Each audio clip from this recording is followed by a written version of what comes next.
He's like, we're going in. We walk into this thing, man. There was an FBI agent there. There was a local sheriff there. There was UNL campus security. There was the principal. There was the vice principal. There was the superintendent. So they basically just tried to intimidate my mom. And so my mom was like, why are all these people here? And I was like, man, your son's done all this stuff. And she's like, you said that we were going to have a meeting. And I've never been more proud of my mom. She's like, this is bullshit. Welcome, ladies and gentlemen, to the Minds of Media. My name is Blake Panashevitz, and today's guest is an esports commentator who has been called the voice of esports. He has done online talk shows as a host and as a commentator, and he is the director of creative development at Twitch. Please let me introduce Marcus Graham, maybe better known as djWHEAT. Welcome to the show. Thanks for having me. That was great. So excited. I'm so excited. I am too. So we're going to start the show off easy, and I think this is going to be one of the more unique questions that is really for me and not really for anyone else. You've mentioned a game that is literally the cornerstone of my childhood as being one of the most important games, and that game is Ultima Online. Oh man! Well, do you got 3 days? I mean, I have a decent amount of time. I started playing Ultima Online when I was 6 years old, and literally the game that I've been searching for ever since then is literally Ultima Online.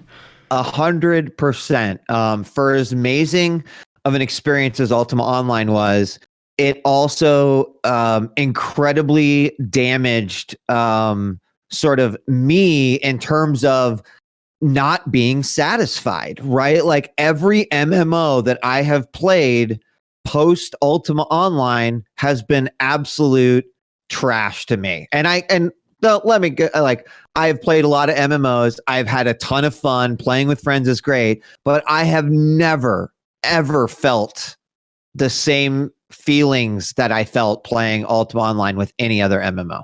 You played Felucia days too, right? So for everyone who doesn't know, Ultima Online, yes. When it first came out, it came out with this realm called Felucia. And what was cool about Felucia is if you left town, people could kill you and literally take all of your stuff. And for whatever reason. And so you would literally just have people waiting outside all the time, and they would kill you.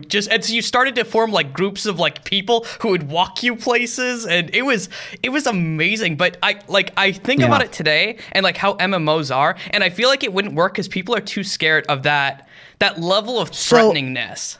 I'll tell you what, I feel the same way, right? Like Ultima Online had a level of, right, like difficulty to it because the whole world was against you. And the reason why guilds were such a big deal.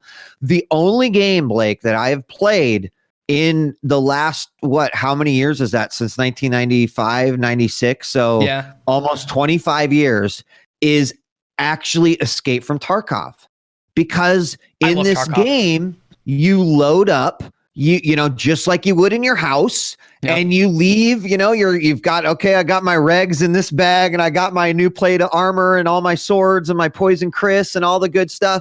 Tarkov's the same thing. Like you take that out, you might come back home with more than what you left, but there's also a pretty good chance that you're going to lose it all. And so I was so it was so awesome to play Tarkov and be like, wow, this actually feels like Ultima Online, but in an FPS shooter mode. So that gave me hope though, right? Because Escape from Tarkov, I think people suddenly are like, wait a second, this risk reward thing, like where did this come from? This is not normal in gaming. In gaming, we now live in like diaper world where it's like, nope, you died. Like, don't worry. We're going to give you everything back. And we're just going to take a little bit of experience. That's all. You're going to lose your gold unless you come back and you can get it all. Fuck that. And I'm sorry if we said I don't know what. Oh, you can swear as much as you want. You can swear all day. Fuck that. Because like, that is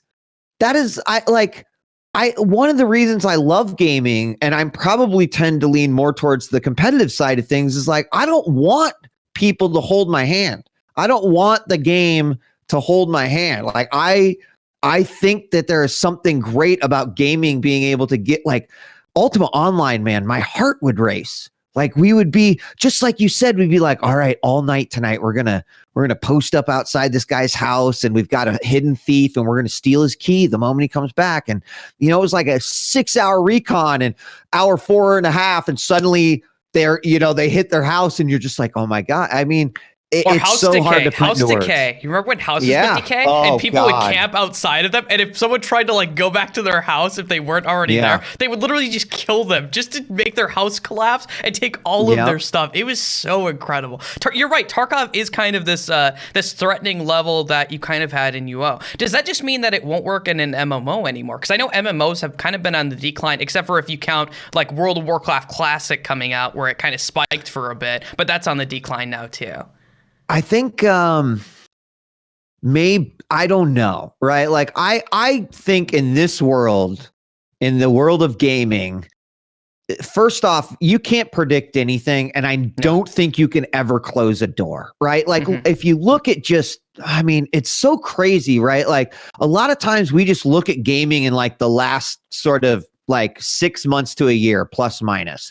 But really, like, and one of the, like, I grew up with gaming, so I oftentimes pull way out and I'm looking at like, okay, yeah, like I played consoles and God, the arcade era, and I miss that. And then it was console era again, and then online gaming. And for me, it was all text muds, and then it got graphical, and then we had multiplayer games, then we had servers, and through all this periods of time, like, like, I grew up in esports era where like Quake 3 and Unreal Tournament and Counter-Strike HLTV, like they had the most amazing spectator tools and we were doing all this crazy shit. And, and then suddenly like we're in a world where the technology is way better, but we don't have any of that, right? Like, so we constantly have these things that are happening. And like in the status quo, do I think anyone's thinking about making an Ultima Online-esque game? I think Albion Online tried to, but it did not do it for me at all. Richard Garriott actually tried to make another game called Sword of Avatar. It was not good. Yeah, it was not Shroud good. of the Avatar. Yeah, Shroud of the Avatar. I didn't. So. It wasn't the same. It wasn't the same. And who knows, like maybe the charm of the graphics and that world, is something that will never be duplicated, because the other thing that was great about Ultima was the bugs, right? Like the bugs enhanced the game. Sure, there were like some duping bugs that fucked a lot of stuff up, but like for the most part, the discovering of bugs was so cool as well, because it like unlocked all these potentials. Like, it's crazy that third-party add-ons made it more enjoyable for everyone to play, right? When, suddenly like exploding potions had a purpose because you could like, quick fire them and aim them and stuff. It's just so, I look at like arena FPS, right? This is my best example as of now. And obviously it hits close to home. I love Quake. I loved UT. I love Counter-Strike, but not quite an arena FPS. Not a big fan of like the Overwatch style, like sort of style of FPS, like fun, but not very interesting on a competitive level, and like take away, in my opinion, what is the raw skill of something like Quake. And so, people ask, well, why didn't Quake Champions do well? And one thing I think that's really interesting is you look at a game like Diabolical, which is basically Quake that is updated to be, I think, more friendly, not only to the people who loved it 30 years ago, but also to like the Fortnite generation, the Overwatch generation. So I think like we're going to continue to have moments in time. And I do truly believe that one day someone will have another Ultima Online formula, right? Like it's very rare when we've ever had one instance of one type of game that's never been recreated. Like, so that gives me hope. And I do think that we live in a world where you can never completely shut the door on any idea, any concept, any style of play. And frankly, like Ultima Online was way ahead of its time. Yeah. We are all very lucky to have played that game during that period, but we could get there. Just like I believe arena FPS can still, make a comeback. Okay. I mean, Project Alpha's coming out. I don't know if that counts as an arena FPS. I think it kind of will, but we'll see. I don't know what it's going to look like. I think that counts more towards like a Counter-Strike-esque. Okay. I mean, I think that's competing more with the CS crowd than it is with... That's fair. Like, I mean, we have nothing that is like one-on-one outside of StarCraft and fighting games. Yeah. I mean, it's the driver of fighting games, the driver of StarCraft. Like, we need a one-on-one FPS. We need it. That's fair. I'm excited for that. So, cool thing about you is you're from Nebraska. Okay, I don't actually know that much about Nebraska. So you grew up in Nebraska. What was Nebraska like growing up? Actually, first of all, let's dive even back a little bit further. Okay, were you born in Nebraska? I was not only born in Nebraska, but I was born. So I'm probably going to give you one of the more unique Nebraska origin stories because my parents worked in behavioral science, behavioral education, right? Oh, so back in like the late 70s and right around 75, there's a place in Nebraska called Boys Town.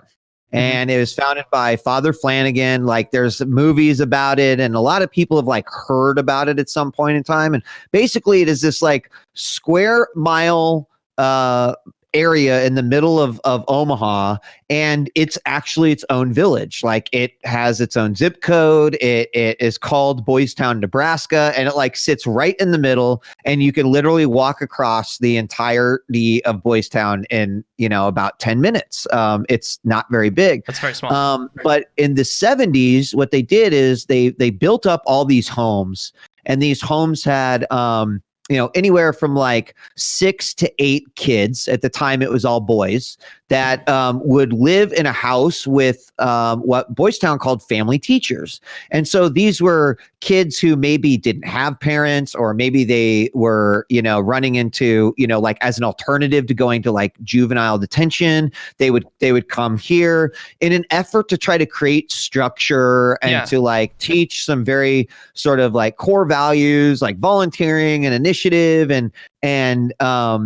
so anyway, my parents were one of the first family teachers of Boys Town. So my birth certificate actually doesn't even say Omaha, Nebraska. It says Boys Town, Nebraska. Wow. So that is actually where I'm from, which happens to be right in the middle of Omaha.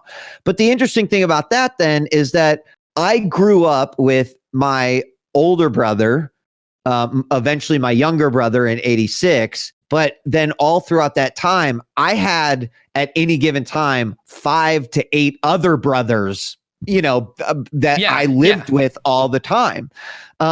Which, frankly, like I look back at that and I'm incredibly thankful for having that opportunity, right? Like, I think very on in a very early age, I got to experience, diversity on a level that like a kid in Nebraska doesn't really, deal with, or get a chance to be exposed to. And so a lot of times people think about, no, Nebraska is a very conservative state, but I am not so conservative in my views. And, like I think that's like a big part of it. So anyway, that is where I'm excited. I have like so many questions now for you just off of that. So first of all, you mentioned your parents worked in behavioral science. So I don't know if you know this. I actually have a degree in psychology, and I used to work in mental health. I actually used to own a counseling firm. I just look 12. It's a problem. Your parents, what did they do in behavioral science? You mentioned that. Were they like, were they therapists? Were they just like caseworkers? Like, I mean, more on like a counseling level. My dad did develop programs, not only he worked a lot of what my dad ended up doing for Boys Town was revolving around continuing care, right? Okay. So it was the idea of like, hey, let's not leave the kids behind like the moment they graduate, right? Let's help them figure out how to go to college, figure out how to get a job, move into their own place, right? And I really love that. It's very reflective on like a lot of what I do now at Twitch. I know. I was gonna say it's kind of crazy how similar some of those things seem to be now. It is. And my mom, she was on a teaching level, on a therapy level, on a counseling level, and then she ended up also managing. Right, because they weren't family teachers the entire time. In fact, we got to the point where they wanted they really wanted my parents because they opened the Boys Town to girls, right? So they wanted my parents to really bring family teaching to the girls. There was obviously a problem as I was turning 13 and my brother was turning 16 and my little brother was 8, putting 3 boys also into a house with 8, having basically 8 sisters, which would have been super cool, but I understand, right? Like probably not the greatest thing. Yeah. So my mom ended up managing the entirety of the girls community. It was called Community 3, but so that's what they did. I think they both kind of were hoping to be in teaching, and it specifically, like, my mom still to this day does a lot of special needs teaching. My dad did private school teaching and did administration for a bunch of schools, and now he just like fixes and remodels everything.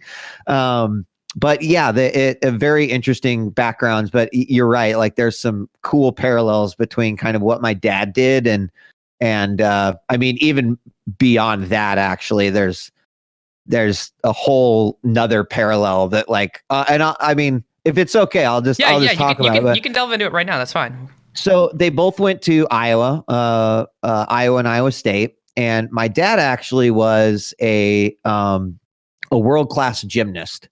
Wow. He was actually going to be in the 1976 Olympics. He made the Olympic team. He was, competing on a state level, won many championships for Iowa. And he was actually injured in 76, or excuse me, in 76. And I was born the next year later. So like, thanks, Dad, because I'm pretty sure like that ring issue that you had, and he dislocated his thumb and it was really bad. He couldn't compete that year in the Olympics. I was born. My dad, very much like me, was like, well, I'm like him, but he was like, I love gymnastics. I put so much of my life already into this. I'm obviously never going to be able to like compete forever. So what can I do to continue to stay involved with gymnastics? And he was like, I'm going to go into judging, right? Like judging, like they always needed judges who are also experienced gymnasts. So my dad ended up getting into judging, and then he became a world-renowned judge, and then like traveled around the world, going to Korea and Japan and Germany and judging all of these gymnastics competitions. Like for me, it was esports commentary, but I always used to sit back and go like, it's so crazy that like my dad was on this sort of path. Yeah. And he is in the Gymnastics Hall of Fame. He actually ended up writing the standardized global scoring system that they still use today for the parallel bars. That was like his event. And it uses like a series of symbols that he created to like designate the types of moves that people are doing to make the most accurate scoring that there is. Like, it's really cool. I used to also like when we got a computer early on, because I dominated most of it, but like he was one of the reasons I learned to type, because he would come back and do all these like gymnastics reports for the schools and stuff, and he'd write them all down, and I would have to go back and like type them up on the computer so they could be printed out nice and everything. But anyway, it's cool, because I do look back and I'm like, here it is 42 years later, and like, they say like father, like son. Yeah. There's actually some like weird truth to that. I know, it's scary when it happens. You're like, oh God, I fall into this father like son thing that everyone talks about all the time. But it's kind of cool and too. We're also like totally different too, like totally different. So it's not 100%, like 50% like father, like son. Yeah, that's right. So one of the things I wanted to ask you about kind of growing up, one of the things you mentioned is it was, I don't know if troubled youths is the correct term for the people who would go into those homes. I think that's a term that they would probably use now, as troubled youths.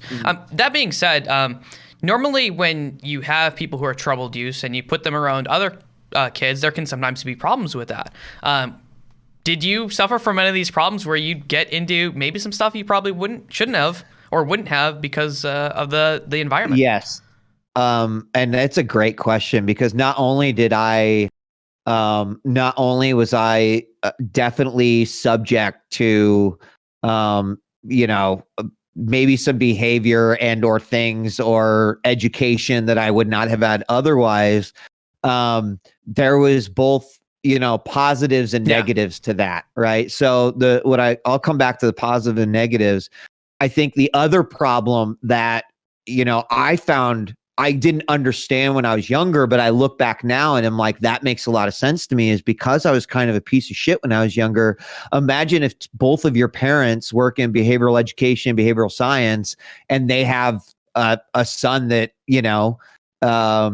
it would lie, would manipulate, right, on like an extreme level. There was definitely some concern there. So like, yes, while I was exposed to a lot, at the same time, I also was exposed to a constant structured family that was about helping one another out, and was about, being okay with making mistakes, but learning from those mistakes and taking initiative and having good work ethic and understanding the consequences of everything. Like, yeah, the stubborn young me may have taken a long time to figure that out, but like, I look back now and I think about a lot of my fundamentals and values come from the teachings that they were doing in that home. And obviously I have a great relationship with my parents now, but certainly from age, 5 to 17, I was a tough one to deal with.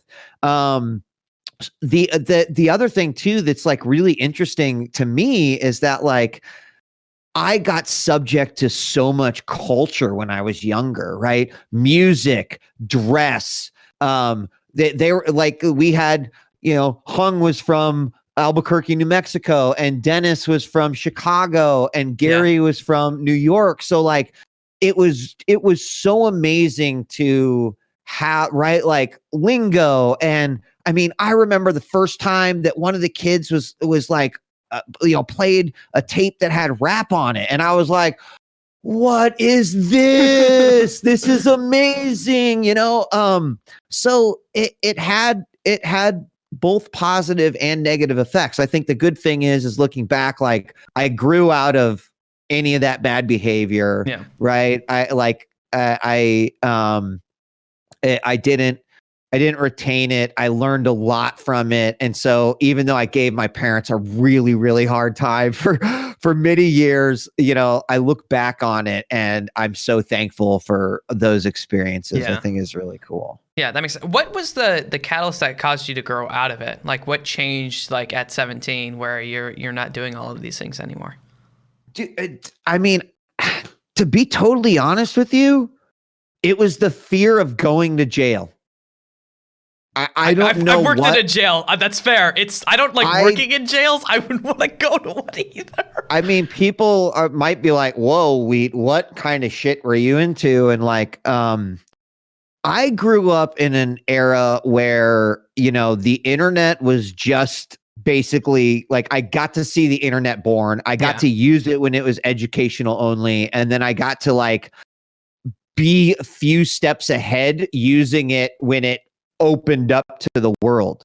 So outside of some really, dumb shit that I might do, is like, me and buddies stole a bunch of like cigarettes from the gas station, or we, we kicked in, fence posts or dumb shit like that. I got into some pretty gnarly like cybersecurity trouble early on, and Can you tell that story? Because that sounds like a story. Yeah, man, I can tell that story. I got a computer when I was 8. I was like, whoa, this goes back that far. It's important because I got a computer when I was 8. I was like, oh my God, this is the most amazing tool I've ever used in my life. I just have to know everything about it, right? I taught myself BASIC, and I would open up magazines and like type in their basic programs, and like even like got into like early debugging, and I even got into the cracking scene a little bit, because I was like, how are they doing this? And like, how are they figuring out like how to get past copy protection? I even released a couple of cracks myself, but like that took me into like the BBS world. And the BBS world was amazing because suddenly it was like, there's other people out there like me, and they're also like, I can talk to them, I can connect to them. So that's always been something that has really resonated and hit home with me. So you can imagine that, like, I'm BBSing, I have like multiple lines, so I can be on multiple BBSs at once, or like run my own BBS and be on a BBS. And I got a shell account, which for, anyone is like, basically before anyone could access the internet, right? Even like before, when AOL and the CompuServe were kind of their own networks, you went to a college, and a college then had access to like a Unix system and a shell account. And then those colleges then connected to one another. So through basically like my high school computer teachers who introduced us to the internet, when I got access to that shit, that was the early day of the rec news groups. And so, man, like, it was holy shit, man. Like, I had access to, alt.rec.drugs. I had access to alt.rec.hacking. Like, I had access to all of this shit that, like, as a 17-year-old, 16-year-old kid was just like, this is the library I've always wanted. It kind of reminds me of that, like the bomb book. There's a bomb book out there that people used to buy all the time. Anarchist Handbook. It sounds like that, so, just for the internet. Exactly. And you know what? That was the first thing you downloaded. And so the interesting part about this is that this was the Wild West, man. Like, no one really had cybersecurity. So fast forward, one thing leads to another. I got access to UNL computers. I was, we were all using like a shared account. And through that, we just learned about how Unix worked, how it saved a password file, how it shadowed that password file, how most administrators had no idea that they needed to shadow the password file or hide what is shadowed. So then you could get in, and then you could, have an unshadowed password file that literally held the account credentials, username, password, access, etc. for the entire machine. Well, it wasn't too hard then to find a cracker that we would literally run for weeks at a time on our computer because they were that slow. And all it would do is apply a dictionary file that would be like, okay, Apple. And then it would take the word Apple and it would like encrypt it using the same encryption technique that was being used on this Unix system. And then it would go through and it would compare it to every single password. Well, we found a numerical sequence that was a password for like every default account they made. So suddenly I basically had full control, me and a few buddies, of like these entire machine, like every account we could want. So we would sell those to people. We'd be like, do you want access to the internet? Like $10 and we can give you your very own account. And then they might get shut down, but it gave them access to email. It gave them access to a links browser. It gave them access to Archie. It gave them access to Gopher, right? Like, we would show them how to use it. So anyway, fast forward another couple years and the high school systems got all their own systems, right? And then this is when the internet is starting to blow up. And this was ESU 13 was our district's educational service unit. And oh my God, dude, like when that opened up, we were so proficient in owning like these entire servers that we, within a day had the whole thing on lockdown. So the funniest thing happens, because this is like the moral of the story, is that like, when you do things in a group and you're doing bad things in a group, you're always going to have someone who's going to do something not smart. Yep. And we had a guy who, just because he thought he was funny, there's a system command called wall that basically let you send something to every user who's logged into the system. And he took this giant text file and basically walled the text file to every user.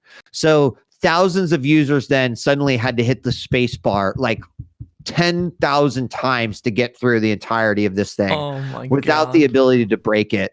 And they found out like someone's in our system. They brought in someone who was smarter than them.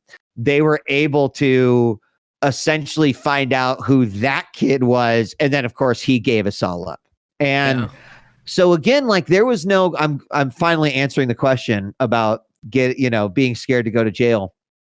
My mom got a call one day and I knew it was like one of those where I'm looking her in the eyes. I'm like, and you're like, God, this is it. This is it.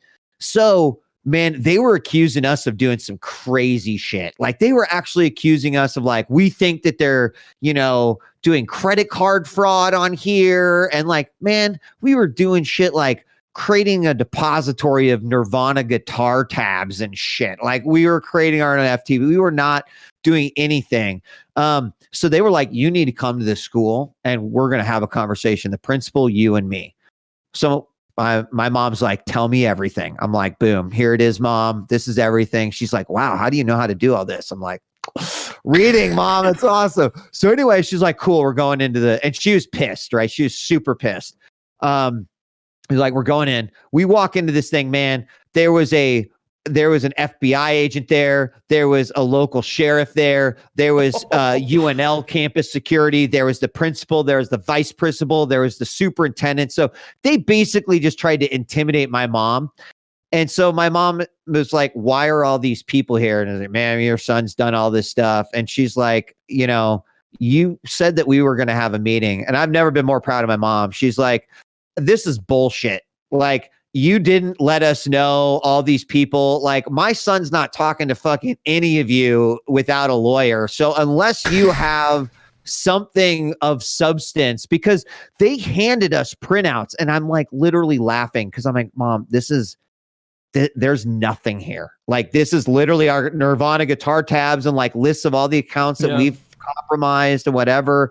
And so I even told my mom, like, tell them that we'll tell them how we did everything, how they need to improve their systems, whatever. I ended up getting off with nothing more than 7 days of working at the ESU farm, of all places. And that was it. That's not bad. And then for grounding, I lost my computer for a month and they told me that I just couldn't, like, I had to go outside. Is basically what my grounding was, which wasn't too bad actually at the time. It's like, cool. So yeah, it was a way different time, a way different era. Nowadays you can get prosecuted for that. But I was so scared that like I might do something so dumb that I would, and so it helped me clean up, right? It helped me just mature. And I think everyone does mature, and it happens for everyone from a different moment in their life or, a different experience that they had. And I think that was one of the big ones for me. It still took me a couple years to like finally, sort of be done with everything, but eventually got there. So looking at school, you mentioned that you were doing a bunch of hacking stuff, which is actually really cool. It reminds me of that movie, the really old movie with Angelina Jolie, Hacker. I think it's called Hacker. Hackers, so that's what it reminds me. Even though I'm pretty sure that all of that is kind of like BS from what I've seen. You know what? If you want to watch a real hacker movie, like that is way more it's called there's one called Sneakers. And it has Robert Redford in it and River Phoenix and Dan Aykroyd. And I mean, even though it's like movie hacking, I always love that movie because I'm like, that's way more accurate in terms of the shit that we were doing than like Hackers ever was. So yeah. So kind of looking at your school, you obviously were doing this stuff, but cool thing about you is you actually did a bunch of other things too. Like you were in a debate at school, from what I had seen, policy debate, which is interesting and very different. Computers Club is kind of obvious based on your job, I think, but you were also involved in sports, including volleyball and track. Were you just like a really good student then?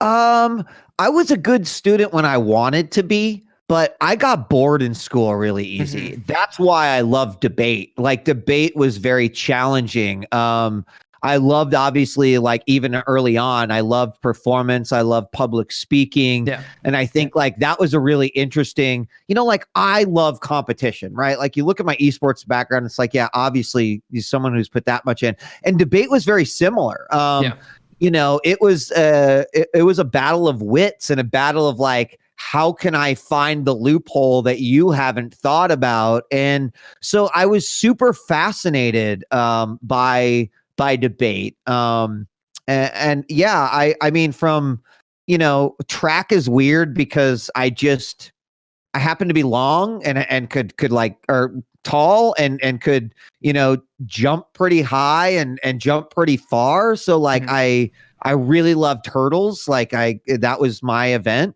Volleyball was also like, once I learned how to play volleyball properly, I was like, wow, this is an incredibly competitive, game. And I was more a fan of something like that than I was like putting on football pads. I mean, I tried football and I fucking got my ass kicked and I was like, that's not for me. But like volleyball had something similar in that it's very offensive, defense, and attack, but using more of your vertical ability. And so that's why I always loved volleyball. So policy debate, I actually did some policy debate when I was in high school because I really liked it. We used to do like union debates where you'd be either the union or the company. Those were my favorite because you get to read through like all of their different, like it sounds hilarious when you're like, yes, I loved looking through all these different laws and policies they had and trying to find the loopholes to either be like, screw you union or screw you company. Like, yeah. It was fun. And cross-examination was something that I was just like super good at.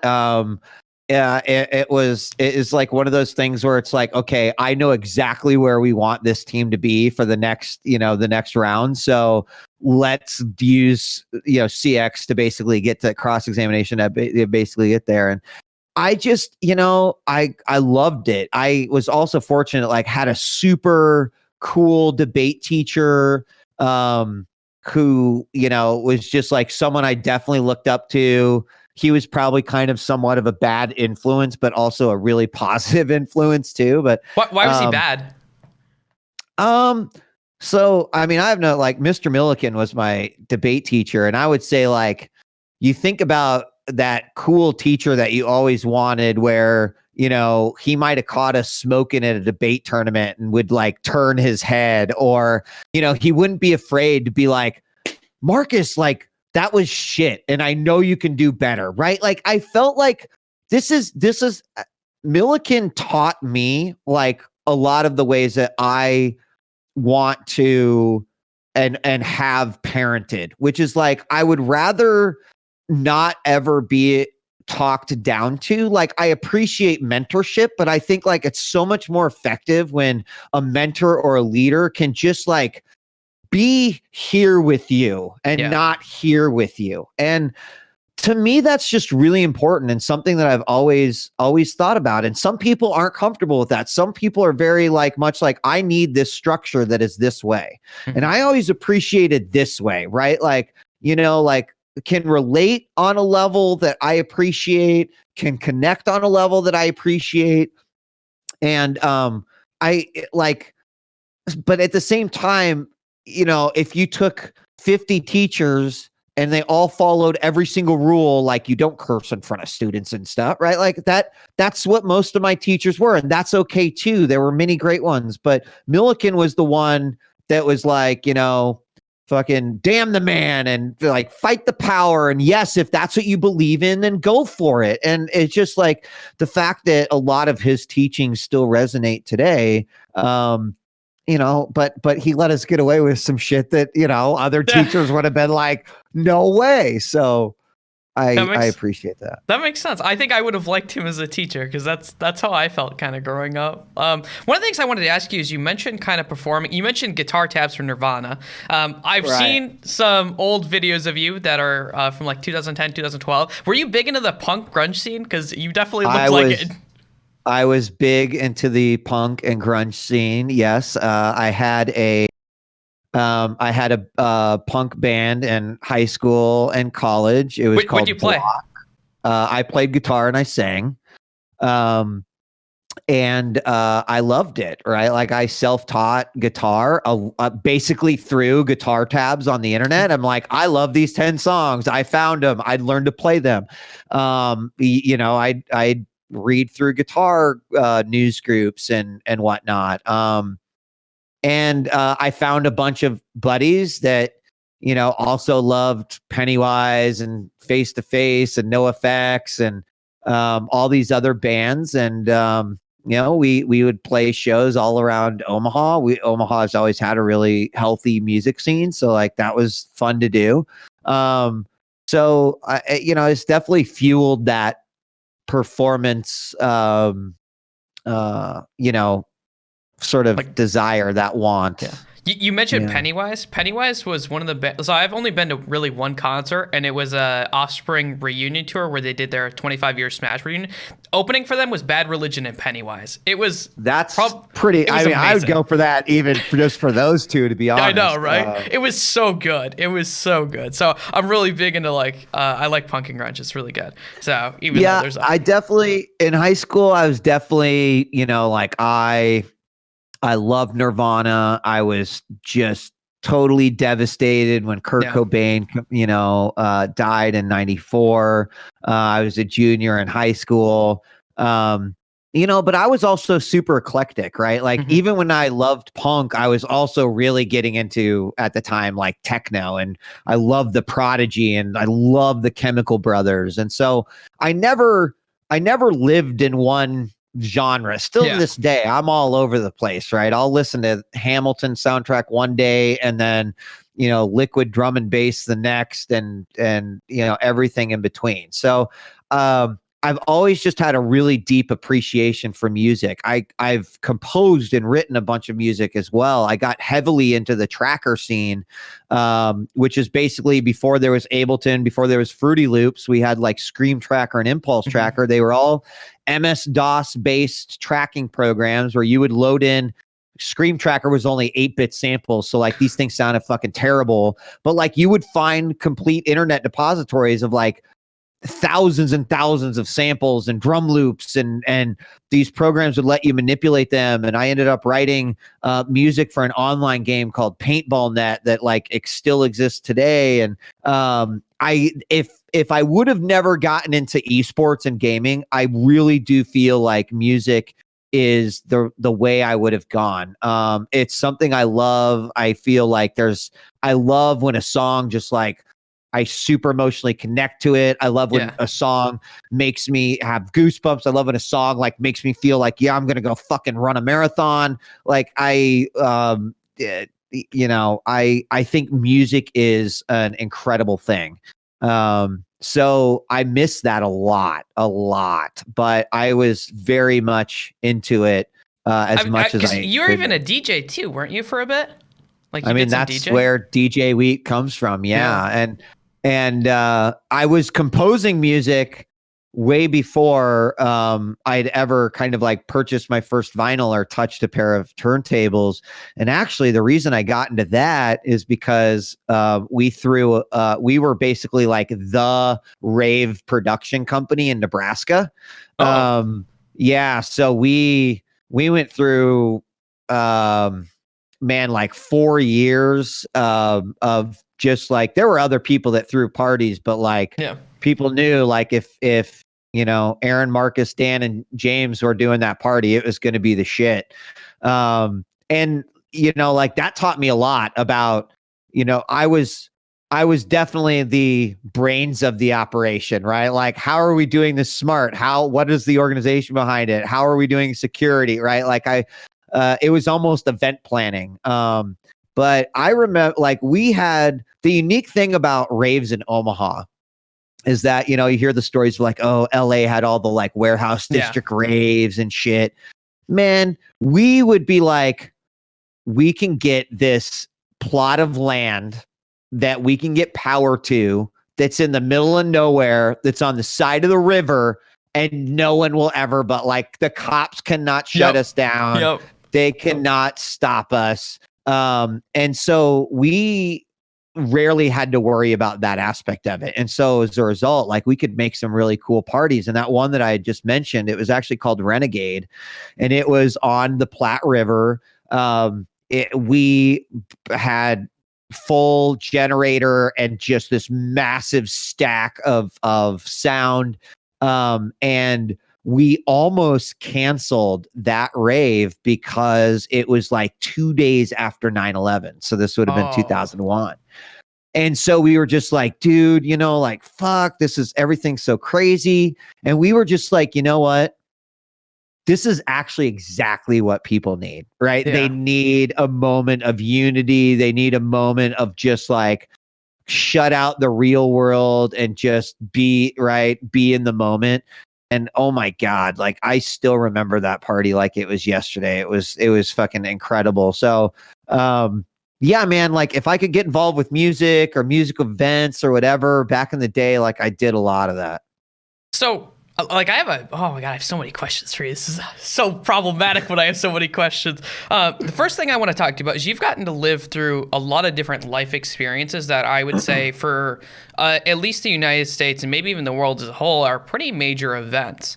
Okay, one thing you've already mentioned too, right? You mentioned 9/11, and then you've also mentioned like Kurt Cobain dying, which was pretty huge in the United States, right? Yeah. Do you remember what those days were like to go through? Do you remember the effect that it had on you and how you worked through it? 1,000%. And also how different they were, because like Kurt Cobain, like I remember being in the halls like between 8th and 9th period, and like we didn't have the internet, we didn't have phones, so we went through that huge 2-hour window of like, that's bullshit, there's no way, that's a rumor. And then it was like rush home to turn on, and like MTV happened to be doing, basically they stopped everything and they did reporting all day. And I remember my mom calling me when I got home because she had heard the news, and she was like, "Are you okay?" Because obviously there was also a lot of parents that were like, "Damn, there's a lot of kids that look up to Kurt Cobain," and you know, like the people were concerned that, you know, kids were gonna, you know, hurt themselves. And you know, then you started hearing about the vigils that began happening. And I just remember being so surreal because there was that moment where I was like, no, that's bullshit. There's no way. Like it was 1,000% denial until finally, like you were watching that MTV report. And Kurt came on and he's like, yeah, like Kurt Cobain is confirmed dead. Here's what's happening in Seattle right now. And, you know, for the first time in my life, that was like a significant figure had died, and also in like a terrible way too. Right. And so I just remember that being so different than like 9/11, where it was like, you heard it on the radio, and this was still, right, like the internet was around, but it wasn't like, didn't have Twitter, and you know, like there's so much that didn't exist. Information was certainly circulating much faster. And but I remember being in the car and driving, because I commuted at the time. I was working for a computer company called FCT. And I remember being in the car, and like 9/11 was really interesting because no one knew what the fuck was going on for that first hour. Yeah. Right. So it was like, hey, yeah, we're getting reports that, you know, maybe like a plane what was flying where it wasn't supposed to. Right. And you're like, oh, that's really weird. And then like those reports kept escalating and escalating. And then I remember like that day at work, there wasn't a day where any company said you need to get to work. Like everyone was glued to that television. I mean, I would imagine that was what it felt like when the moon landing happened, or post JFK assassination. And right, like it was, no one was just doing this, right? It was everyone crowded around that television, whatever we carted in, right, to the 5th floor of that building so that we could all just watch, and sharing information. And I just remember it being that being another surreal moment. So yeah, I mean, both like totally different. And I think really kind of showcase too also, like how quickly we now get information, and almost how we like don't appreciate the process of getting information and what we might go through as a result of getting that. And going back to the Kurt Cobain thing, like I mentioned, denial, like that was it, right? Like there was so much denial. And then like the moment it was true, like I remember I was definitely crying, like definitely in tears, where it's like sort of like when I picked up the phone about Kobe, like I went through 5 different emotions just immediately because I'm like, I'm reading it. It's from CNN. Like I'm clicking through. Yes, this is confirmed. And it means that we as human are like processing things at like this crazy accelerated rate. I remember, the death of Kurt Cobain, like was something that lasted several days. The death of, 9/11 was something. And obviously like that was spanned over several days. You were kind of experiencing that. So it definitely, each of those has been very different. Now this lets me ask you something, because you're in a very unique position. You work with media. You've actually worked for TV. You've worked with DIRECTV. So you've worked in TV. You've worked in media. You work with Twitch. And this brings me to the question of like, there's a lot of bad things that tend to happen in the United States that we see so often and so quickly. So a good example would be any sort of like shootings. We see them happen every year and at an increasing pace. Do you think that we're starting to become normalized to these events because they're so easily available and they happen so often? Like, is it so much that they're happening a ton more, which is part of it, but also that it's just we see them so quickly now? Like something happens and you literally know in minutes, like across the world. Yeah, I mean, obviously the acceleration and the rate in which we are able to get news, able to hear things, I think like technology has totally changed that, right? The way we live our lives has totally changed that. The fact that we have essentially a computer at all times right next to us that is connected to literally fucking damn near everyone in the world. That is going to change things, right? I think the biggest thing that it has done is it is 100% changed and will continue to change humans, how we react to things, our behavior around these events. Like right, like one weird thing is that like there's almost like, I would call it appropriate timing, right? Where it's just sort of like, if your dog died when you were younger, your mom probably wasn't going to call you if you were at a friend's birthday party having a great time. Yeah. And she would probably wait until you got home, and then they'd sit down and you'd be like, "Where's Spot?" And it's like, "Honey, we need to have a conversation. Spot didn't make it." Right. And that gave us as humans the ability to like be ready for this news, prepare for this news. And not to say that doesn't still happen, but imagine like, last night is a great example. I kind of feel like we've been very blessed to not have a lot of shooting news as of late. And then, Wisconsin, it took 5 seconds to ruin my day because I picked up my fucking phone and I looked at it. Right. And like, but there was also a work thing that I needed to take care of right underneath it. So it's almost like we cannot give ourselves appropriate moments to take in what is happening in this world. And I think that it will have a very substantial impact on us as humans, right? Over the next 5, 10, 15, 25, 50 years. I mean, I feel very fortunate to, again, be at a point where I got to experience what life without technology is like. Yeah. And now I live in this world of technology, and trust me, I love it. But I have such a deep appreciation for the effect that it has had on us as humans, on our culture, on media, on everything. I mean, I never want to sound like the old man who's like, yeah, like yelling at clouds and we should go back the way it was. But certainly I want to appreciate and never forget how in a lot of ways technology does bring us together and opens up new ways for us to communicate with humans around the globe, but it also closes off a lot of things, right? Yeah. So I just think it's always important to be aware and cognizant of, right, like how technology is affecting our lives. And right, I mean, raising my son in a world of technology has been really fascinating. I was gonna ask you about that next, because I mean, there's even some studies out now that like there's been a raise in like teen depression, primarily correlated with like social media and the effects of social media and the availability of social media. That is something I worry about. Bullying in an online space is something that I'm worried about. One of the things that I am really worried about is that we live in a world of instant gratification all the time, right? Like when I was growing up and we had 3 channels to choose from, and oh my God, a 4th channel popped up, like, fuck yeah, before cable.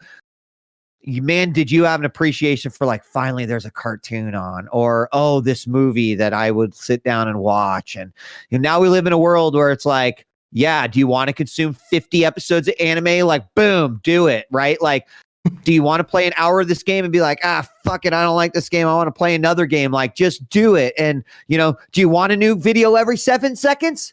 Great, we got an app for that, right? Like, it actually scares the shit out of me a little bit, because I think like we are in some ways conditioning our minds to consume media in a particular way, to have transactions with people in a particular way. I don't want to live in a world where we have 7-second transactions. I want to live in a world where we have 3-hour shows and have great conversations and talk about amazing things. And I've even seen that with my own son. And so like, we've identified this as he's growing up, and like one of the great examples of this is like in a world where it's like your kid is going to see 50,000 games over the course of a week. We got to the point where it's like, cool, yes, we will get you this game.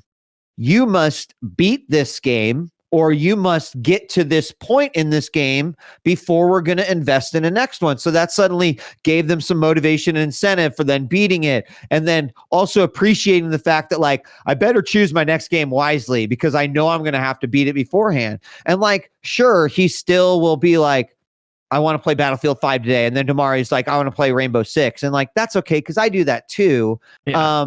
But like I will every once in a while be like, we just got you that,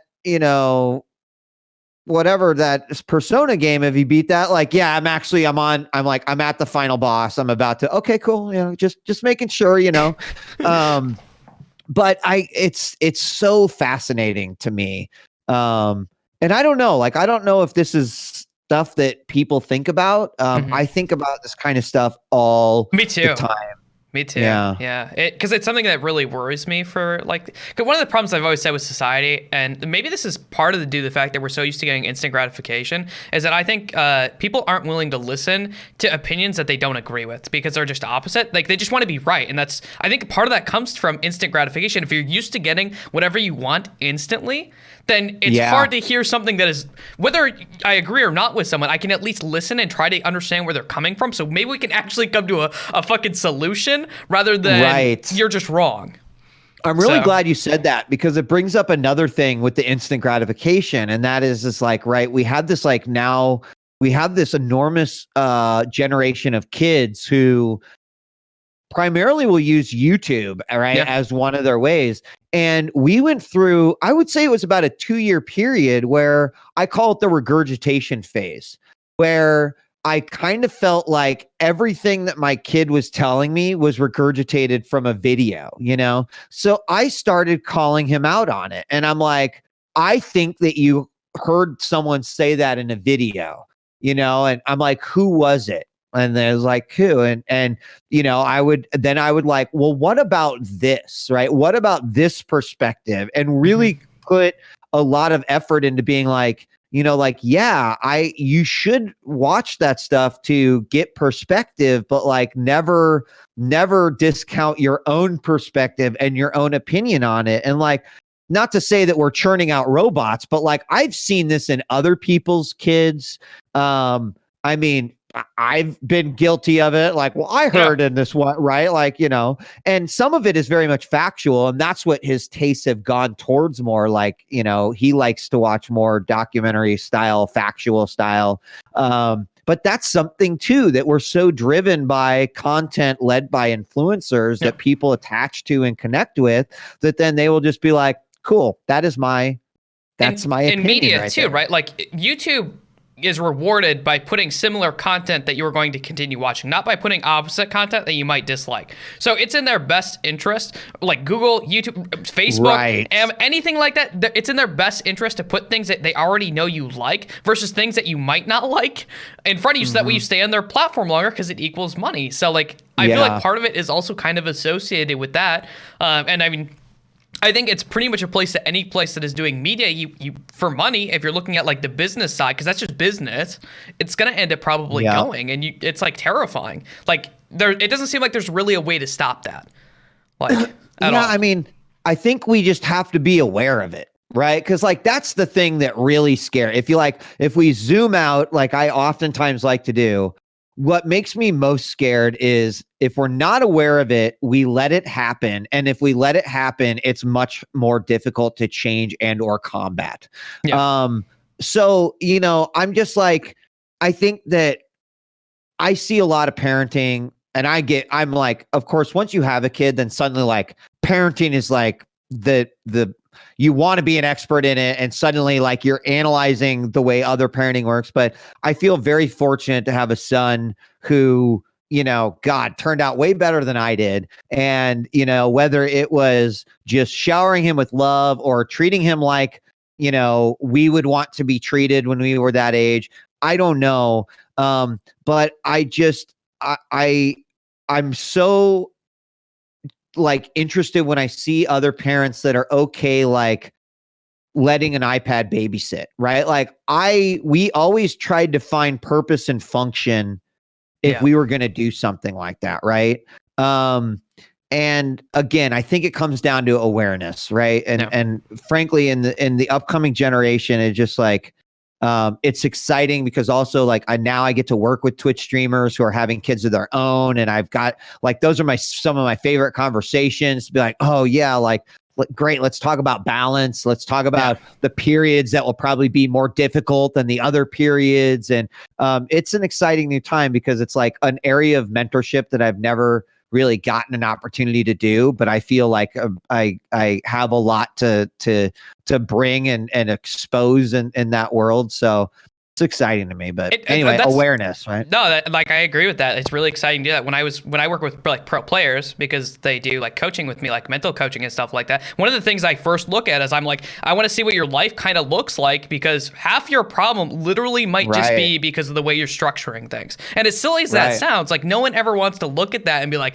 oh, hey, maybe I need to not be playing 17 and a half hours a day. And I'm like, maybe you should take some time off and have some other hobbies, so that way you can actually like decompress and break from these things, that it's like, or sleep longer, or how about sleeping at normal times and not like weird fucking times every single night. Like it's exactly. I completely understand that, and it makes like balance is such a hard thing on the internet. And like even speaking as like a content creator, there's times where I struggle with it, because in my head I'm like, and I know better. I would like to say, I know that in my head I'm like, every minute that I'm not working on something, trying to improve, is a minute that I fall behind. Because that's kind of how the system, to a degree, that's how the system works, right? And the people who can push, which is terrible, but I also know that there's times where I have to be like, okay, let's go out and let's eat pizza, and me and my girlfriend can just enjoy some time together, and then watch some anime. But it's hard sometimes. It's hard. It doesn't. I don't think the lifestyle promotes that, wanting to be on here necessarily. Yeah, and I think this is still, I mean, esports is still a baby, right? Streaming is still a baby. Esports might be a toddler. This is a new world, right? And in that new world, old habits are broken, new habits are created. How you find success has changed over time. But I do think that fundamentally, as different and as crazy and fun and exciting as this area is, like we still have so many years of like great examples of like how athletes became the best athletes that they were. And like, there is still a level of discipline, training, taking care of yourself, etc. And, like, I think, I think sometimes we maybe look at this industry and are like, oh, it's so different. It's so like anything else that like, it doesn't have to follow by those rules. And the fact of the matter is like, nah, man, like life follows a specific set of rules. So figure out how to make that exciting and cool thing fit in with the life rules. And you're going to have much better success than being like, maybe I should just, stream 16 hours a day and figure out how to retain that for 3 years. Like, no. So I wanted to ask you a question. When you were 17, you kind of got your life together after this stint seeing an FBI agent.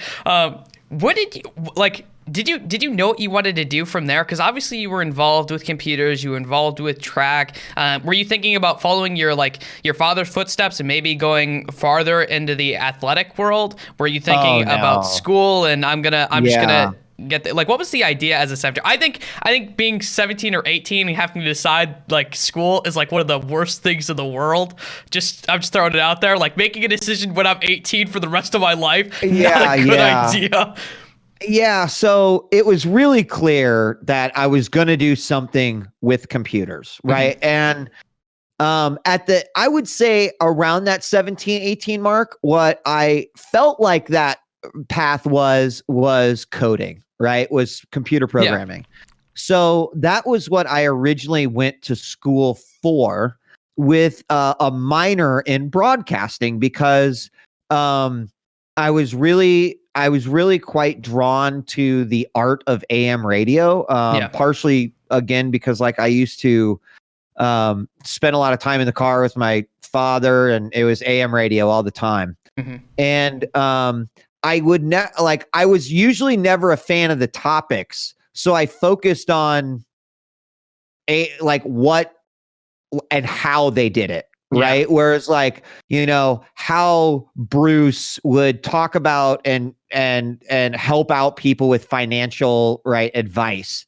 It was more how do you introduce the caller? How do you keep the caller on track? How do you say goodbye to them? How do you keep a rowdy caller? I was interested in how they screened it and how many people worked on a show. So I was like, that to me seems like something that will come in handy. And, I don't know, maybe one day I would do something like that. And it just was really good timing, because it was about 3 years after that, maybe, where, I discovered real audio, which was like, at the time, if you remember, real audio was mostly like a player. But if you went to a store and bought the real audio package, you also got a broadcaster, like the ability to send. And so I think immediately I was instantly like, this is way bigger than AM radio, right? Like I can only listen to this station within a 50-mile radius. Like the internet is the world. So I just was looking at computers and looking at broadcasting.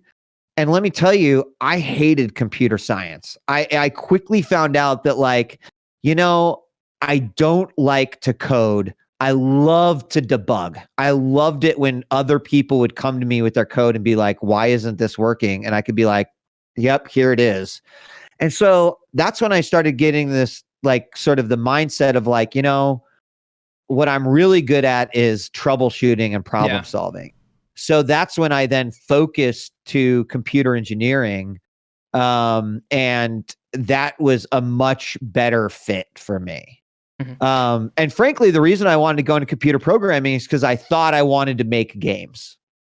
And, I still would love to make games, but it's not just necessarily the path that I walked. Yeah, that makes sense. So one of the cool things I found out is you were using Winamp shoutcasting at one point. And Yep. this also hit home to me because when I was playing Ultima Online, one of the things that we did is there was sometimes Ultima Online like broadcast where people Right. would hop on and they would play music for people and they would talk about the game and stuff like that. So I did that at a very young age where I was Yeah. doing like Winamp shoutcasting for like radio broadcasts for people in Ultima.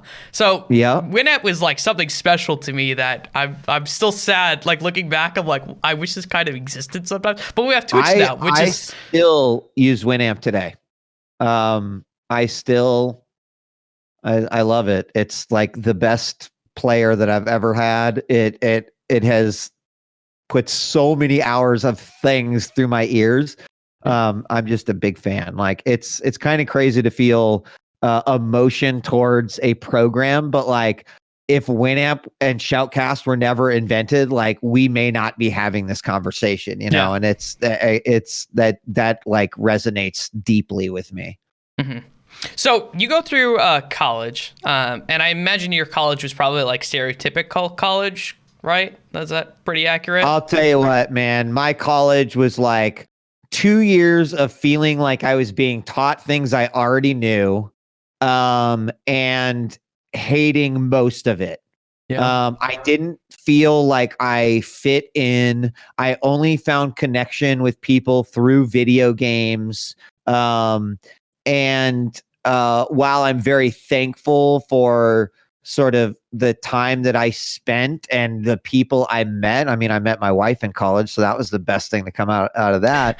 It's a pretty big deal. It's a pretty big deal. You know, it was very hard pill for me to swallow, Mhm. which then made it really easy for me to leave college and get when I was offered a job to basically work because of, you know, Y2K. Like that was a no-brainer.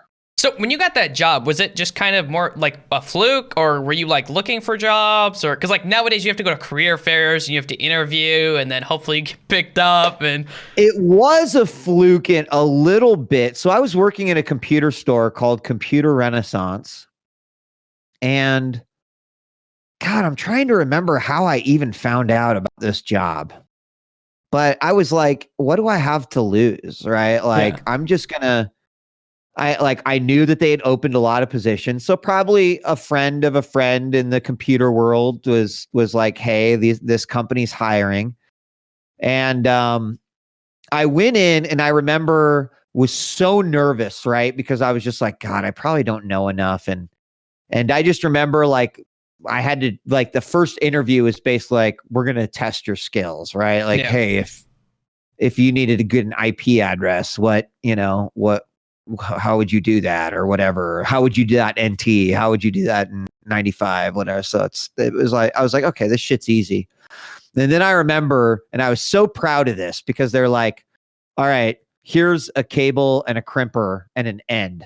Can you do this? And I was like, oh my God, like I can do this. I know how, like, if this is the toughest thing they throw at me, like, fuck yeah, dude. So I crimped the shit out of that and we had it lined up and boom, there you go. There's your RJ45 Cat 5, good to go. Fucking throws it in a meter. It works. And he's like, cool, we'll give you a call. And I'm just like, oh my God, like that was like actually stressful, but I felt really good about it. Got a call to come back in.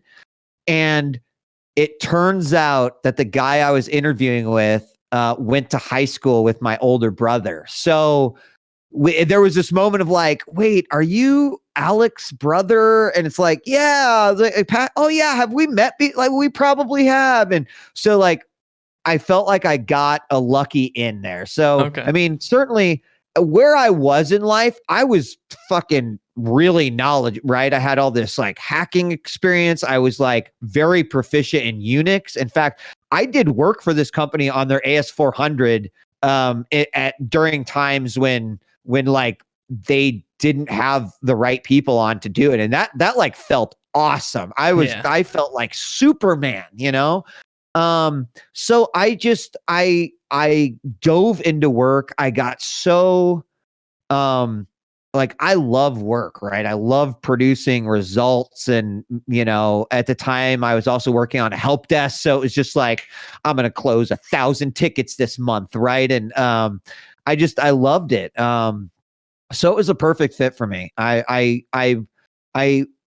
although I would never give the advice to like leave school and go take a job, like there's very extreme circumstances. Yeah. I think I look back at that, I'm like, only because of Y2K and only because of what was happening in the world of computers was that like an acceptable decision for me to make. So it's strange because I don't like to tell that story and then people be like, cool, that's it. I'm just going to work hard, get proficient, and then peace out. Right. Like that was a moment in time that happened to be like pretty lucky. Yeah, I don't think was that's a part of.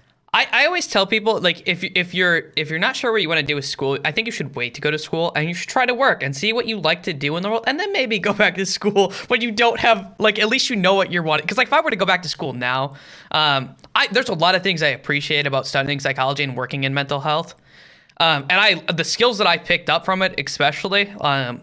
Like, I am very, very grateful for that. I'm grateful for those skills. But, like, looking back now, I'm like, I really like marketing. I really like talking to people about, like, how they can improve themselves. I don't necessarily want to work with therapy, right? Like, I don't necessarily, like, I don't want to have the same conversation with, like, 50 people about, like, why their marriage isn't working.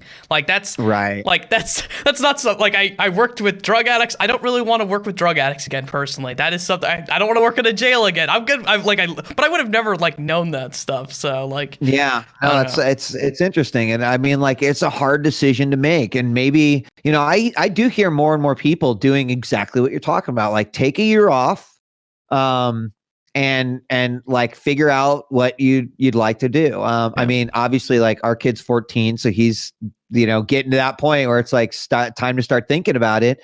And, I would love for, I'd actually love for him to do potentially like what I did, which is like, yeah, if you want to go get a job at a video store or like at a grocery store, like, great.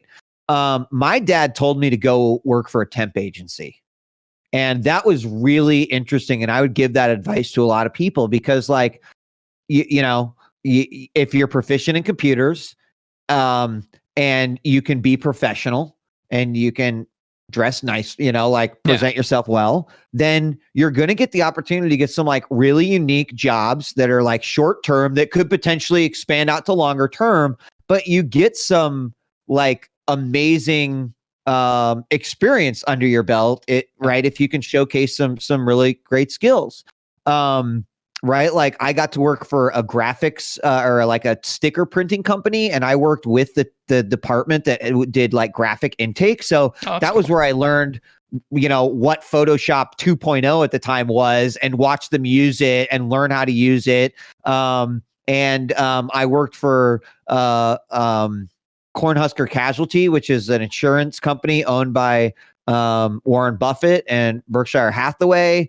I worked for a city office, like a government office, and I quickly was like, I never want to work in the government. I mean, it was literally like here was my desk and like the plainest brick wall. And at the time, I was doing data entry, and it was specifically data entry for the reporting of sexually transmitted diseases. Oh. And so not only was it like really sort of like downer information to be exposed to all the time, but the first time I was alone in the office and like someone called up and they're like,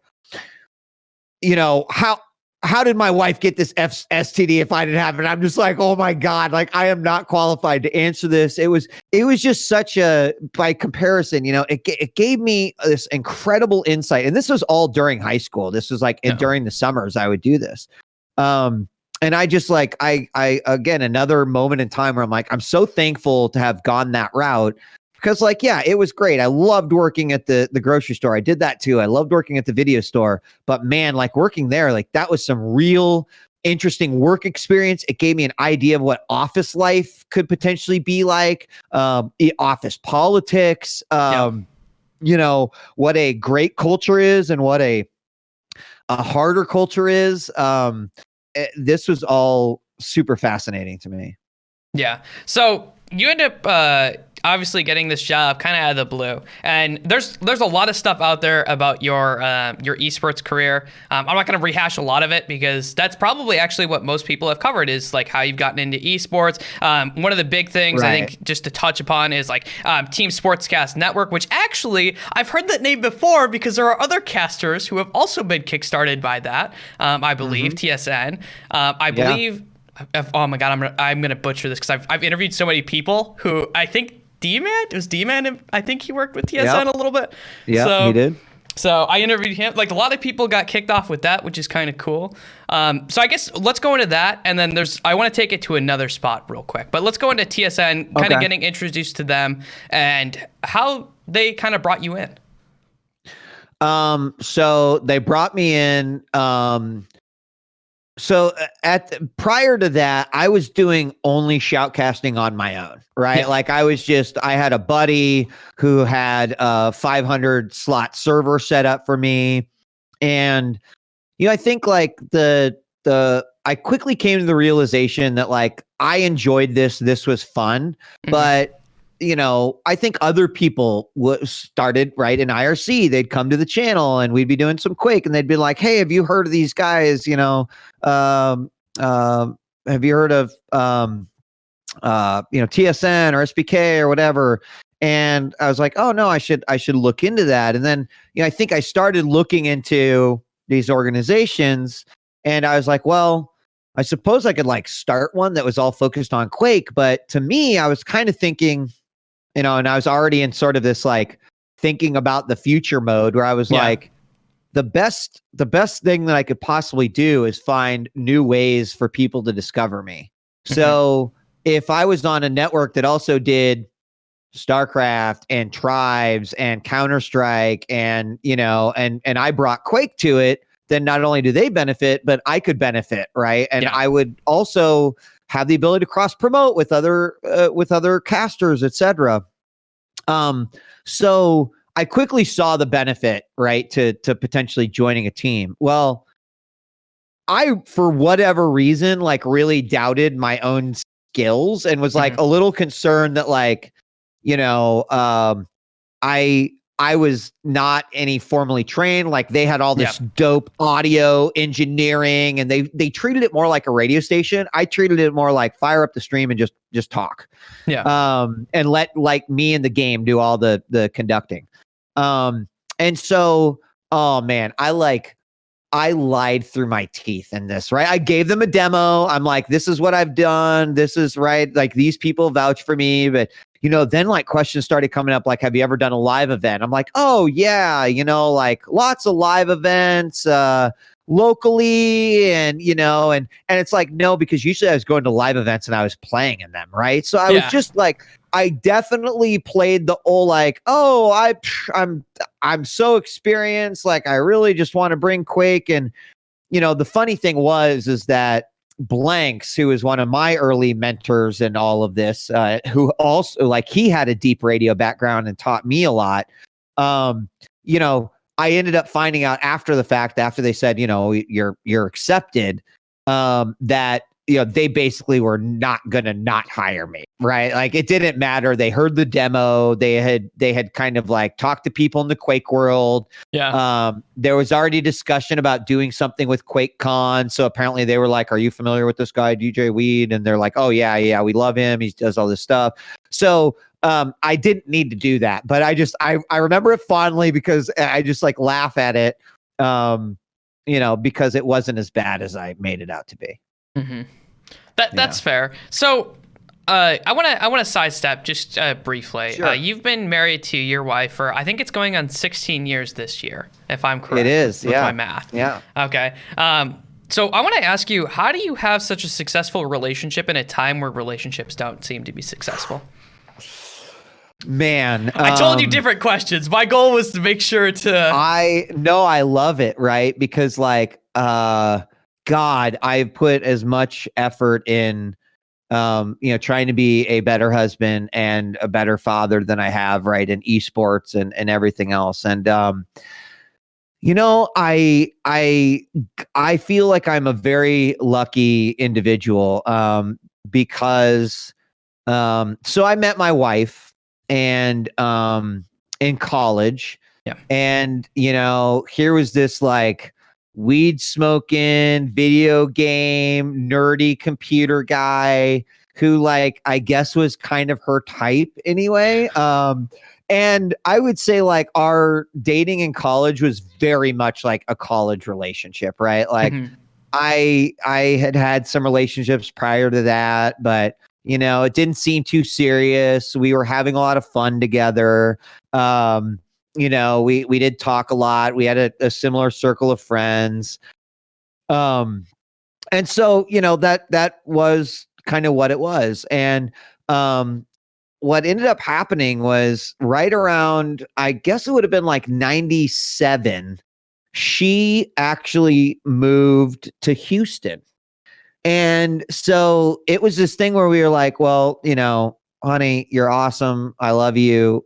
We both know that like a long distance relationship, even in this world now that we can like chat and stuff, it's going to be really hard, Yeah. So I want you to go down and live your best life, and I'm going to just keep living my best life. Well, a few months later, that's when Shoutcast and, like sort of shoutcasting, I had picked it up and started doing it. That's basically what I ended up doing for 3 years. She ended up going to school. She worked in police dispatch. And when we came back together, she moved back to Lincoln and right after 2000. So at that point, like I was working with the computer company, the bank, and I had certainly like matured so much in this 3 years, but fundamentally I was the same person and she was the same person. Yes. So she was back for about a month and a half and we started dating again. And that was pretty much it. Right. Like then in 2004, we got married.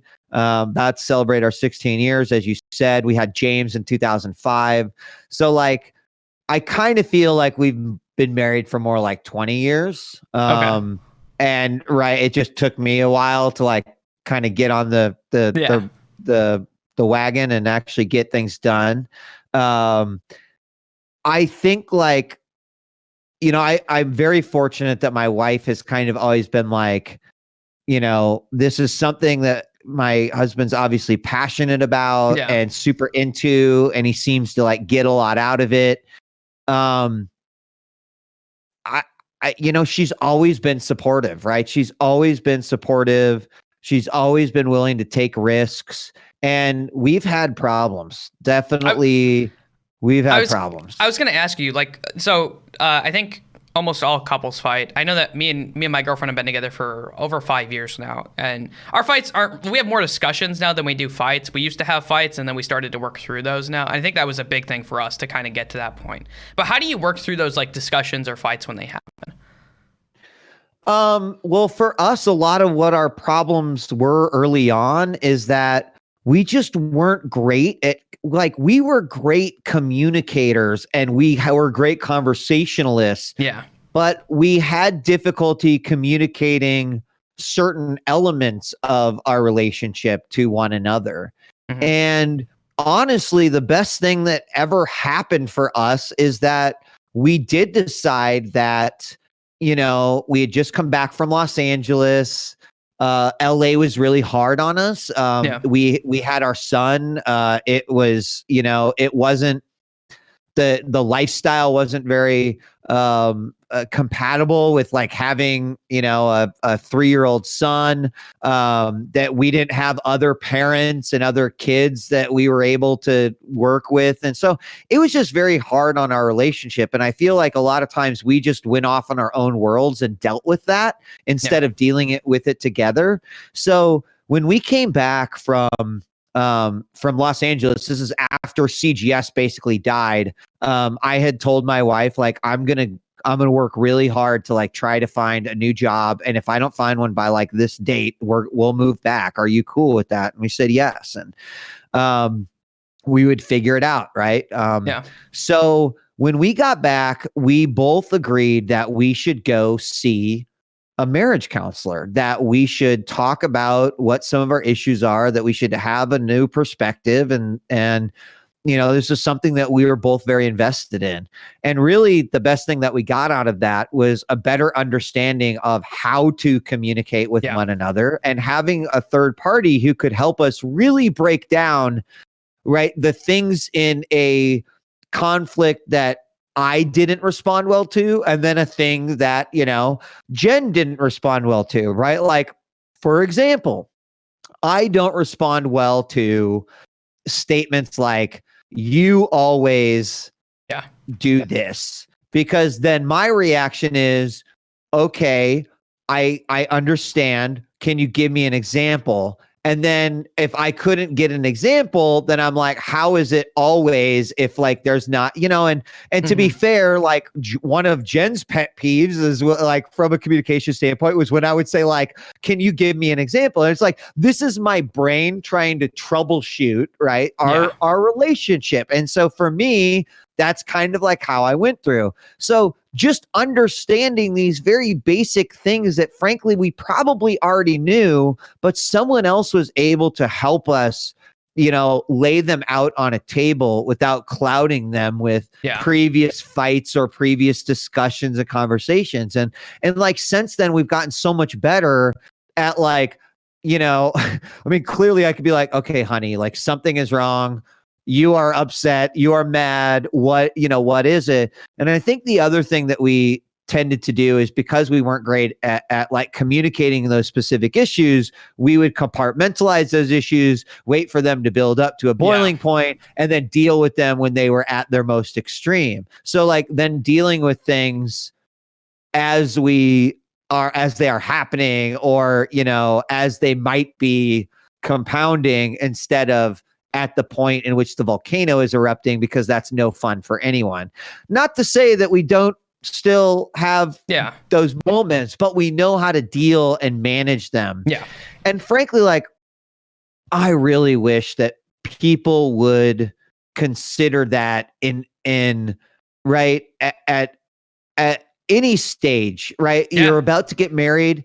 Try it, right? I always say it doesn't hurt. Like it's like taking your car into like a mechanic and getting the oil changed at the very worst, right? Like that's like the very worst. Is I got an oil change. Oh God, I guess that's probably a good thing for your vehicle. The biggest problem I ran into when I owned a counseling firm is like, when people would come in for marriage counseling, a lot of times they wait until it's too far gone. It's basically like the analogy I like to use, like they put their relationship and they like chained it up and they drove away for like 6 years as it was like just getting dragged behind in all of this garbage. Right. And then they they like get out of the car like, oh look, our relationship's destroyed. We should try to fix this. And it's like, at that point you're pretty damn well pressed to scrap the entire thing. So the fact that you did that gives me a lot of happiness, because I recommend that to people all the time.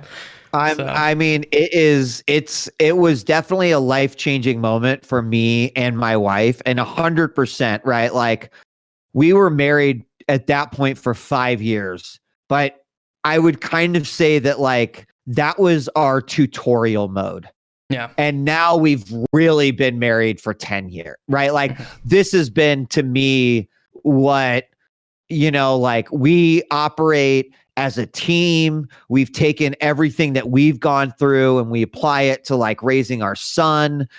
So it literally was the like getting through the tutorial to properly attack things. And I think one of the greatest things about it is it's helped us deal with crazy situations that happen, right? When life throws in those inevitable curveballs your way, it's just helped us so much. And I don't know. I totally agree with you. Like, it makes me so sad when I see other individuals who I feel like might be having a tough time, or even close friends. And, I just wish, like, I wish that they would just give it a shot. So I think it can do so much good. One of the things I was going to ask you is, one of the things that I've noticed in relationships, and I don't think people focus on this enough, is that the relationship that you have from like year 0 to 2 is much different than 2 to 5, and different from 2 to 10. And I think that if your relationship doesn't evolve, then that's an issue that people have, because they're always looking for like, oh, remember when we first met and we started dating and all these things happened and it felt wonderful. That relationship evolves into something different as you're going on. Have you noticed that with your guys' relationship?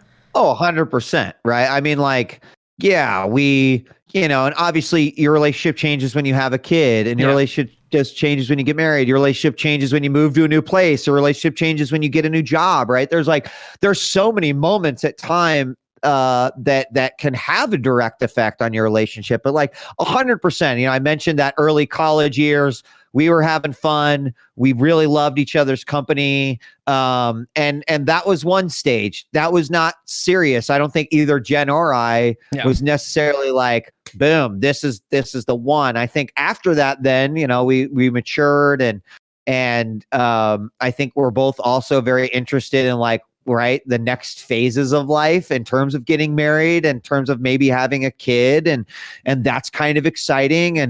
And then, like every single time that we've had a big major life change, that's, moving out to LA, leaving LA, starting a job at Twitch, moving to San Francisco after Amazon acquired Twitch, right? Like all of these are very stressful, but all of these have definitely evolved our relationship. Like when we moved to San Francisco too, our son, we are not okay with the public schools out there. So my wife had to homeschool, and that was certainly a moment where, there was stress on our relationship, because suddenly mom not only was learning coach and homeschool teacher, but then she also was like taking care of the household. And there was a lot of a burden there that like I needed to share, and I needed to make sure that I was, protecting that balance for everyone. So I 100% agree, right? Some of it is comfort level. Some of it is habits. Some of it is just like kind of the own behavior that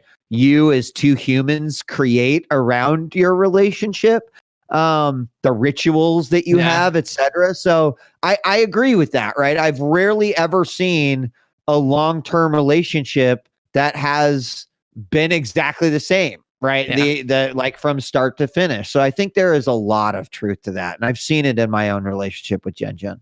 So I want to ask you a question related to actually the school system, because I had read a post that you decided to pull your kid out of public school and to do private school. I have a lot of criticisms for the public school system, because I grew up in Michigan, but my public school system was very, very bad in Michigan. It was very underfunded.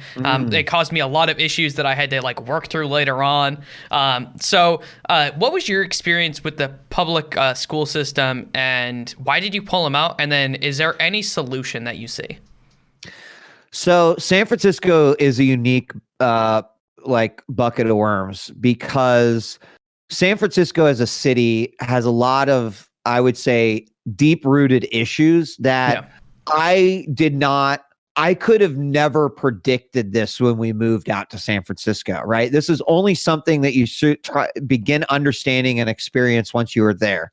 But there were two major red flags for me when we initially got there. The first one is that, like, in Nebraska, if you live here, well, you go to the closest school to you, right? You go, or you have this choice of these three schools.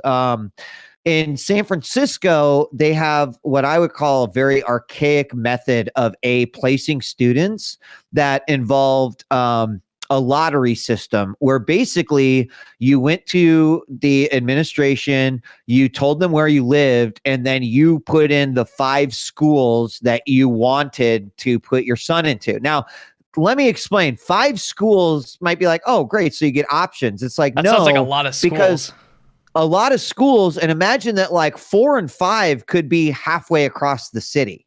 So we did not get the first school we wanted, which was about 500 yards from the house we lived in. We did not get the second school we wanted, which was about a mile away. We got the third school, which was a mile and a half away.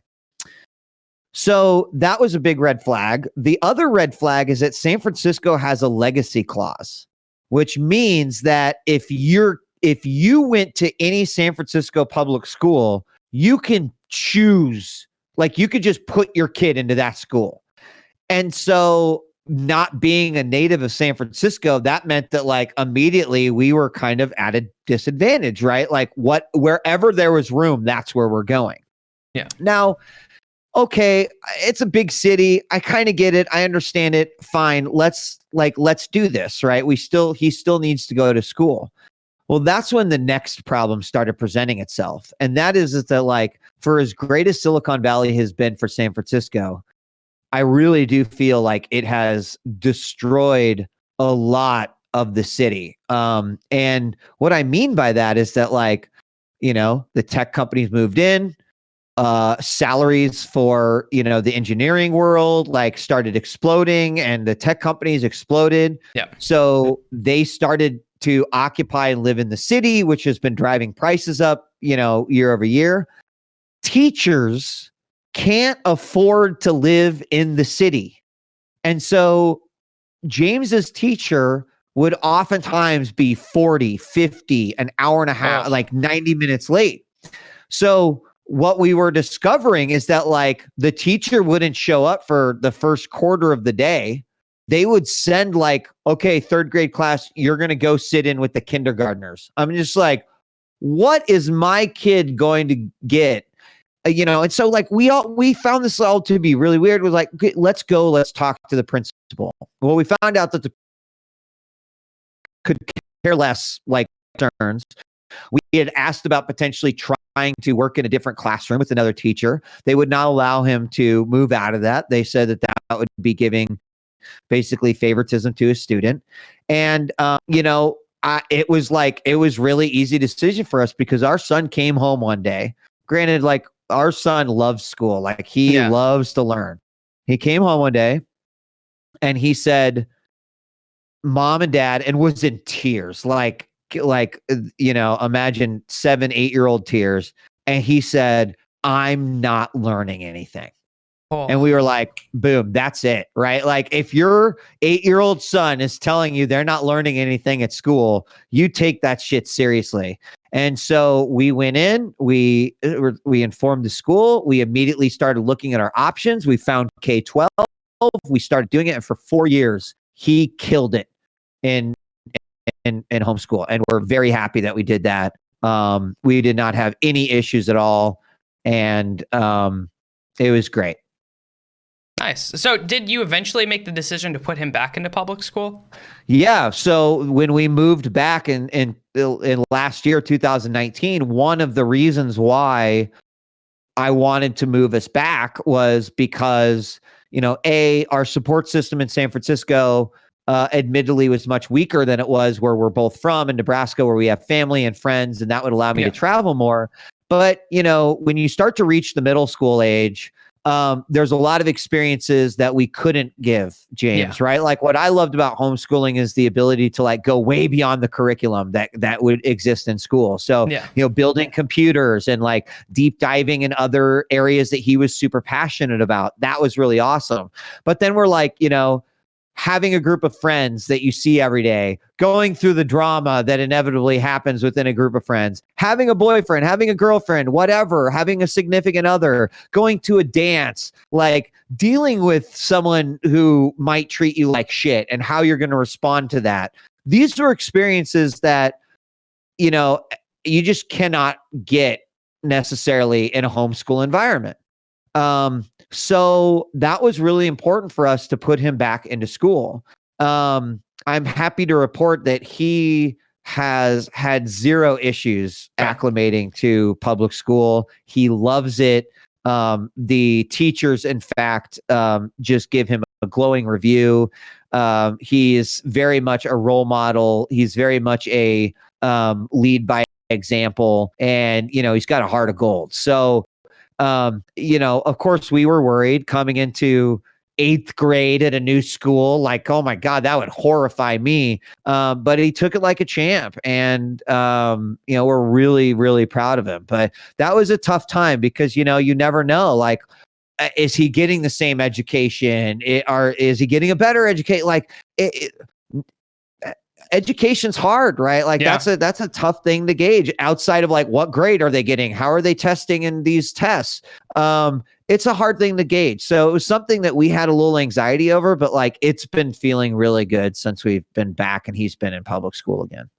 Awesome. So I have a couple more questions for you, and then we're gonna let chat ask you some questions, assuming they're appropriate. Excellent. Chat. I'm just gonna give them a look now. Only appropriate questions. So one of the things I wanted to ask you about is you got to work with DIRECTV, and you said that experience was life changing and something that you would never take away. What kind of things did you learn from that maybe other people could learn from? Because not everyone can work at a TV station to get that experience. So what are like some things that? Gosh, where do I even begin? I mean, like the easiest answer is that, well, I got to do almost 3 years of live television. Now, a lot of people who stream understand live and how it's kind of like, you don't make mistakes, right? But in live television, like the beauty of streaming is that like, if we decide we're going to go 15 minutes over, no big deal, right? No sponsors like, you didn't play my ad 6 times, right? Like there are very specific regulations when it comes to television, and therefore very specific sort of ways in which you produce and you direct a television show.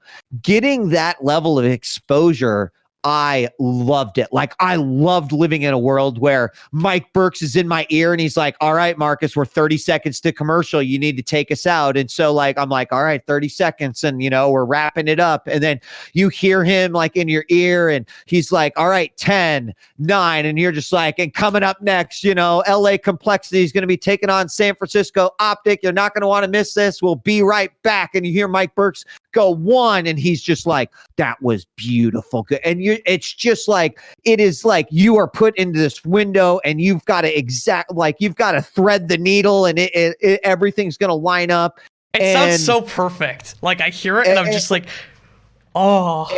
And I got such a rush out of that. But what it really helped me do is it helped me develop those think on my feet type of skill sets, and also the ability to just like have Mike Burks in one of my ears just totally yelling at me or saying you gotta say this or and then also being able to like let left brain take in Mike Burks, right brain talk. Also just like learning more about production, right? And I lived in a very DIY world, and you got to understand why this person's job was important and how it related to this. So it gave me a much deeper appreciation for, the world of production.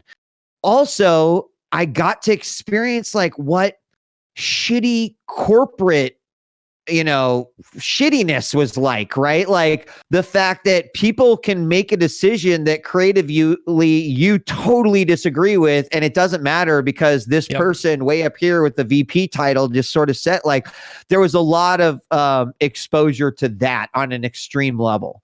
So there was just so much during that period of time, how to do things right in esports, how not to do things right. That's one of the reasons why I was so very critical of Overwatch League, because I was like, why are you just making the mistakes that literally people made here and are well documented, and you could talk to people and they can help you not make those same mistakes. So it was a unique period of time where for me it was, I mentioned like troubleshooting and problem solving. Like it gave me a really deep insight to a world that helped me craft and I think find success in the next, 3 to 5 years to help say these were mistakes. Let's like move forward knowing how to avoid those mistakes or how to do this better. I also got to work with some just amazing business savvy individuals that just being around you learned from, and you could get advice from. So, it was, CGS was a failure, but sometimes failures are the greatest learning experiences that we can have. So, I still, it was a success in my heart and in my career, even though the project over the course of 3 years ended up basically being ahead of its time. Yeah. Yeah, that makes sense. So one of the things I wanted to ask you about is because you've been involved with the esports scene for a while. One of the things that you did was for the International for 2019, you actually stepped out. And I didn't see a reason why other than it was some mental and physical means. Can I ask what happened? Because that seemed like a pretty big deal because the TI is huge.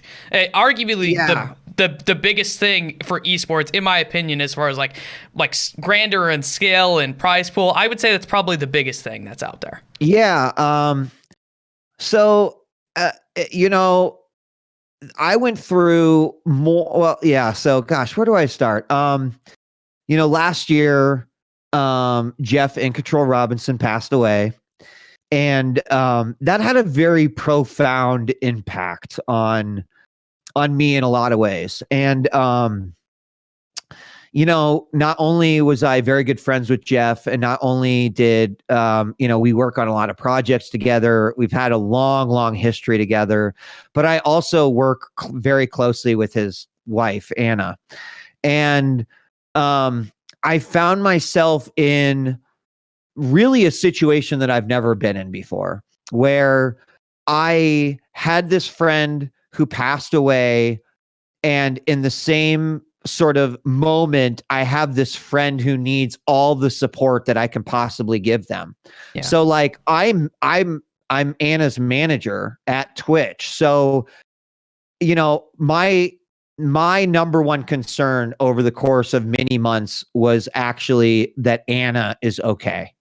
And so that meant buckling down and taking care of a lot of stuff at Twitch, and sort of carrying 2 jobs. Okay. And that meant making sure that like mentally she was doing okay. And I think during that time, I really made a subconscious decision to like not truly grieve for Jeff the way that I needed to grieve. Mm-hmm. And you know, again, it was like supporting Anna, supporting my other friends, and I didn't really support myself during that time. So just kind of coming out of that, right? We're on kind of the tail end, a few months have passed, and I actually went to Sacriel and Shannon's wedding. And let me tell you, it was magical, and it was inspiring, and it felt amazing to like watch these 2, you know, people who I absolutely adore, you know, finally tie the knot. It was in frickin' England on the countryside. It was unbelievable. Mm-hmm. So if you can imagine like my chemistry at this time, where like I am deep down inside, I am carrying this like really dark cloud that I have chosen to not let out.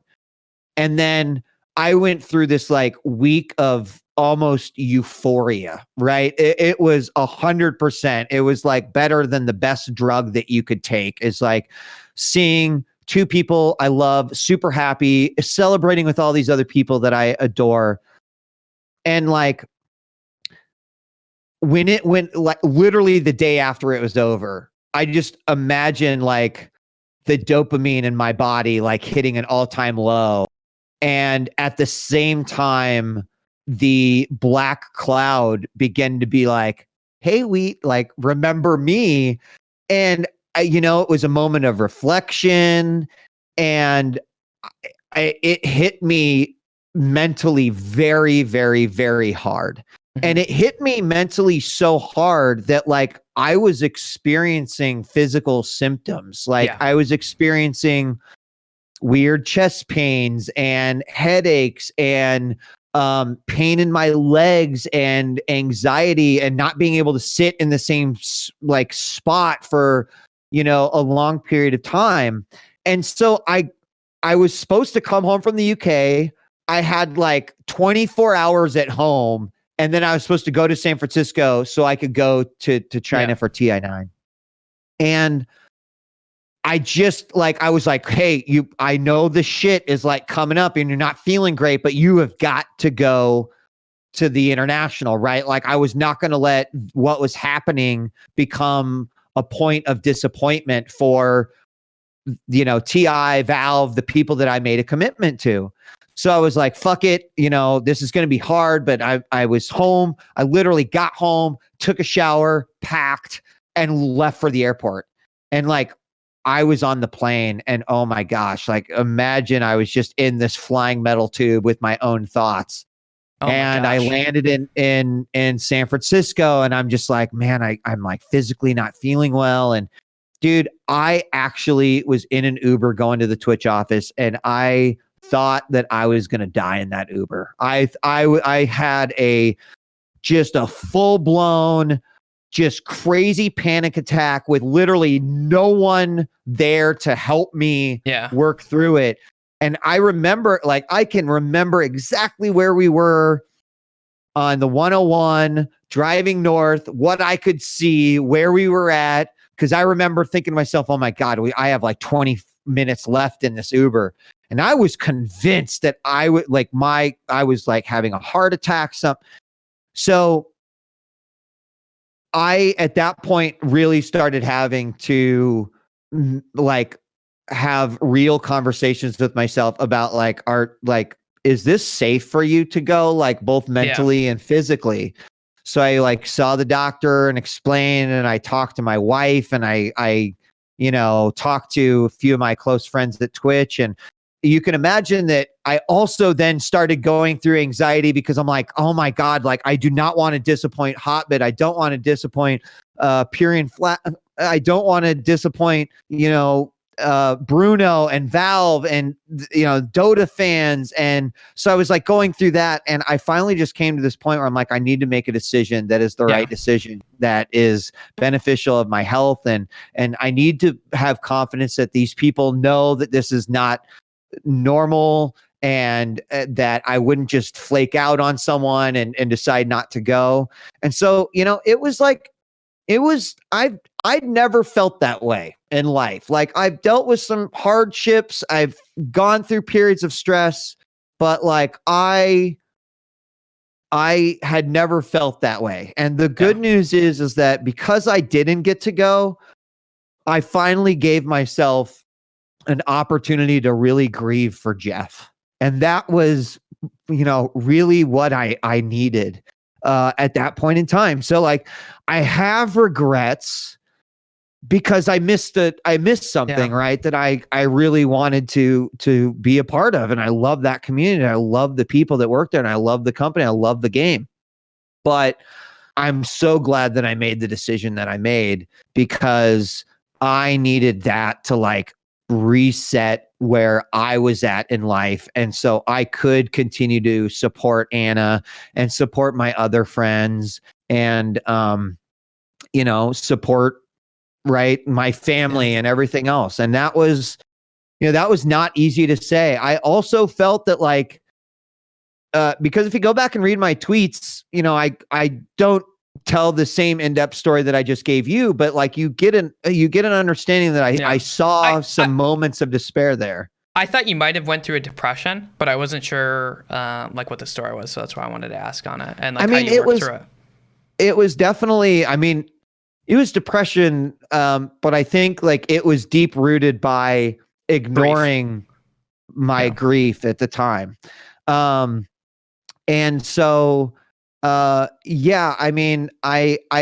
other thing I was going to say is that I really wanted to try to use the opportunity to be an example that it's okay to talk about this stuff, and it's okay to say I can't do this work, or I shouldn't do this work, or I need to put myself first. Because as someone who works in creator development, I see a lot of the opposite happen where, I get worried about creators sometimes, like not dealing with some of their emotions or compartmentalizing things, or, not even being comfortable talking about, the things that they're going through. And so I am proud of that moment, because I think it would be easy for me to just say, hey, due to some unforeseen circumstances, but I wanted people to know, like, I made this decision because I felt like it was serious enough that it was going to affect my ability to do work and, frankly, like my future. And so, all in all, I look back on that and I'm still, I'm happy with the decision that I made, but hopefully that Yeah, I wanted get to ask you then, were you already working in creator development, or was it after that that you decided to make the switch from doing, because you've started up 3 different departments inside of Twitch, creator development being one of them, and you were just leaving right around within like this time, I can't remember what the other one's called, let me look real fast. Actually, a year ago, Twitch Studios. It just popped up a year ago today. I announced that I was officially working in creator development. Oh, wow. So I actually knew that we were going to start creator development in October of the previous year, 2018. But because I was transferring from studios to this new team, I had like a really, really long transition period. Mhm. So Anna and I didn't really get to work on creator development until about September of last year.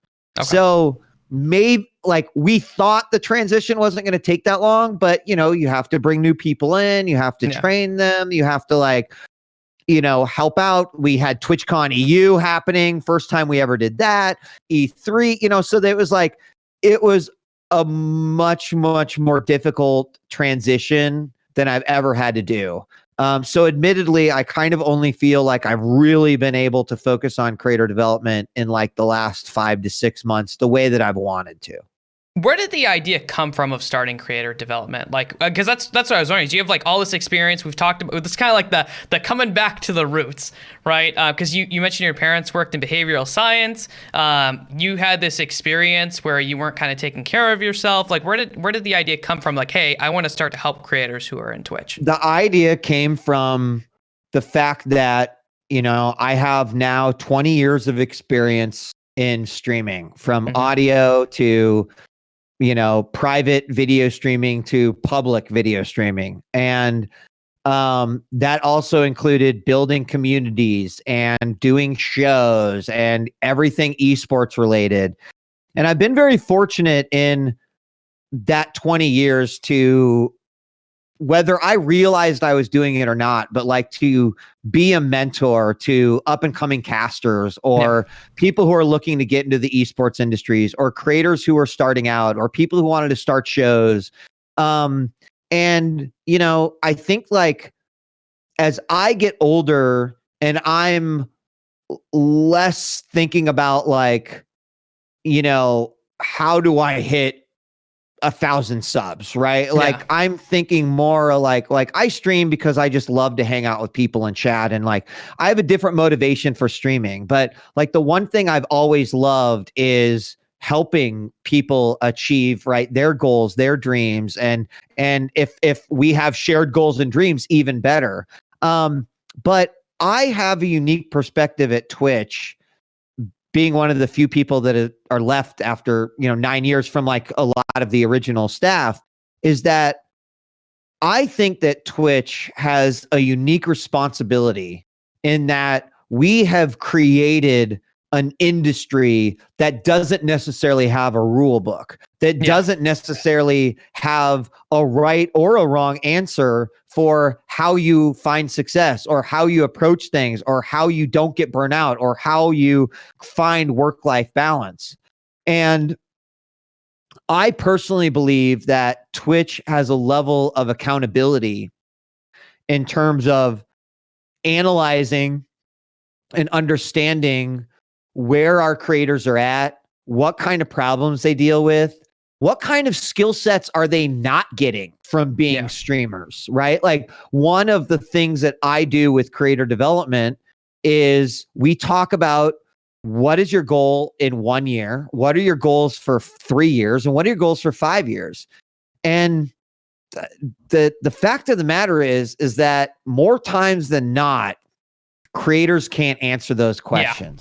And I want to change that, right? Like I want to help people not make those mistakes that we made for many years, right? I don't know exactly where I got cut off, but I think that Twitch has an accountability, right? I think that we are in a unique a unique place, right? And there's two ways as a company that we can do this, right? We can either be more like YouTube and just kind of be like, you know, creators go be creators, go do your thing. And I'm not this isn't a slight towards YouTube, but I mean, like, we have a unique relationship with the creator community and we have unique interactions with the creator community. So why not have resources dedicated to that? And it's not easy, man. Like, you can imagine, like, this isn't something that's super easy to measure with a spreadsheet or to, like, well, a lot of it's subjective. And a lot of it's it's subjective. Yeah. A lot of it's planting seeds that you hope will last. And you know what? Like, if I look back at my career at Twitch, like, planting seeds is what I did, right? I was involved with the first TwitchCon core group that was only 4 people.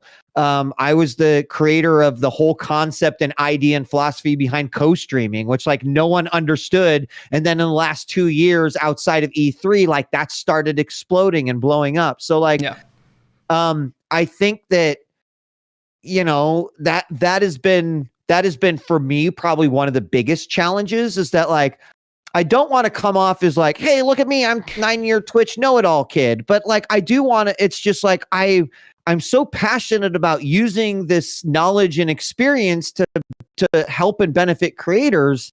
And that's just what I want to do, right? And I'm very thankful that Twitch agrees, like, yes, that's what we want you to do.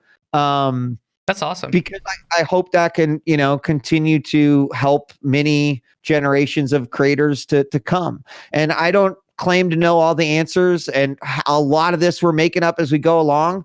But I do know that I've had some unique opportunities to, like, really help some folks and put people in better places, or, you know, reach this goal or this dream. And I just want to keep doing that. Awesome. I like that a lot. I think that's really cool, and I'm really excited to see what kind of comes of that, considering that you said yourself you haven't got started that long. So what I want to do now is we're going to take it to chat. Sure. Chat, if you have some questions, you can throw them in the chat. I'll start to bring some of them up. We already had one that was asked earlier. So let me get this working. Zach Digital asked, he wanted to know what your favorite song or artist of all time is. Ooh. Yeah, Zach Digital. So obviously that's tough. So what I'm going to do is I'll throw out a few, right? That's fair. One of the songs that, like, I can listen to right now and it will just give me the tingles, like goosebumps. And it is a song by The Prodigy. It's from the album Fat of the Land, and it's called Climatize. And I really, really, really love that song. I think that the entirety of the Hamilton soundtrack, I just count as one giant song that I love. I think it's brilliant. You're talking about the play production, right? Hamilton? Yeah, I saw that absolutely. live. It was so good. It was so good. I've seen it 5 times. Like, that shit changed my life. You know, and I like shit that changes my life. There's been a Stormlight is another a series that has actually, in my opinion, it's a fantasy series that has made me a better person. So I gosh, any other songs? I mean, those two immediately, like, come to mind. But God, I love so much music, and I love exploring music. It's really hard to just put a favorite out there, but those are at least 2 I can confidently give those answers on. So okay. So we have another one coming in from Mash Stars, and he asked, "How do you feel about Twitch letting YouTube buy rights for esports streaming for, like, Owl, Call of Duty, etc., stuff like that?" Marsh, this is a loaded question, my friend. Because, okay, I'm going to answer your question, but I'm going to say something first. That's fair. I think that we might be getting a bit ahead of ourselves with the whole let's buy and sell esports licenses for tournaments, competitions, etc. I think that when you are in a massive period of growth, let's take Riot, for example, there's two routes you can take. You can grab a bag of money, or you can still potentially grab a bag of money while getting maximum distribution. And I personally do not think that we are in a world where esports is so fucking big and there's so much money that like that's what you do. We oftentimes in esports want to be big boy sports, pull up your pants, leagues and networks and all. We're not there yet. We are not even close to being there yet. So while I can appreciate and understand that someone's like, yeah, but we can get millions of dollars. Well, when you take Overwatch, I think that's a great example of how not to do it, right? Like now we have something in the market that has been valued so high, but has achieved so little. And that will have a resonating effect on esports and people's ability to sell or buy these rights. So, on one hand, I am sad that in any case that exclusivity, which is inevitable and will happen, like reduces the overall chance for awareness in esports. I'm not bothered by it, partially because I don't think it's the best move. So I don't think it is a winning strategy. That is my perspective from an esports, angle. I mean, from a Twitch angle, like, does it have impact on business? Like, of course, like it will always have. A single viewer has an impact, whether big or small, on business. So, obviously, that I'm sad, but again, like the real deal for me is that like it doesn't bother me because I don't think that's the winning strategy. I think where we've seen it happen in the past, it like most of those people have said, well, this didn't work. Let's go back to bring everywhere that we can. Because that makes the most sense right now in this climate. So yeah, I think Overwatch as a concept, I think is very scary for a lot of people in the esports scene right now. And I used to work in Overwatch, so I'm like fucking terrified what's going to happen. There is an alternate timeline somewhere. There is this alternate timeline where Fortnite never got released.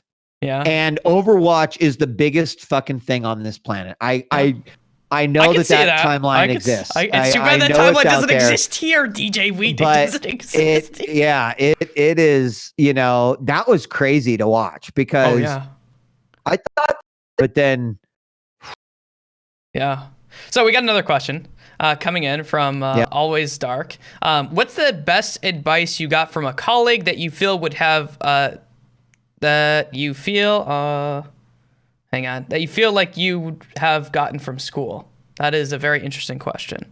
I don't know if it's worded right. What's the best advice you got from a colleague that you feel like you would have got from school? Yeah. Oh man, that's actually a super hard question because I kind of feel like the things you learn in school are very tangible, right? Oh. Yeah, technical in a way. Or theory. But the things and the advice that I get from colleagues are like enlightening things that maybe have me looking at something from a different perspective or through a different lens.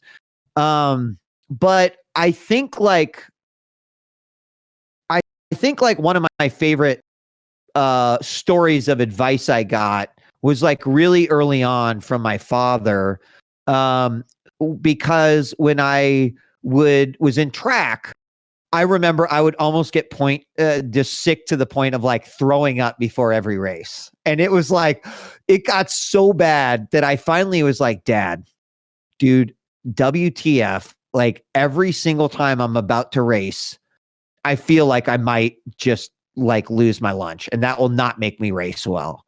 And so he said to me, he's like, well, you know what that means, right? And I'm like, what does it mean? And it means that you just really care about it and you should embrace that, right? And I was like, oh damn, like dad, you're so deep, right? But I think about that exchange so much, right? Every time I got up from a policy debate after that, every time was about to start a show on DIRECTV, every time, there's a big stage that, for the international doing the late game, or like on the stage at TwitchCon, like I still get those butterflies. And I always think back to that and say, I can hear his voice in my head.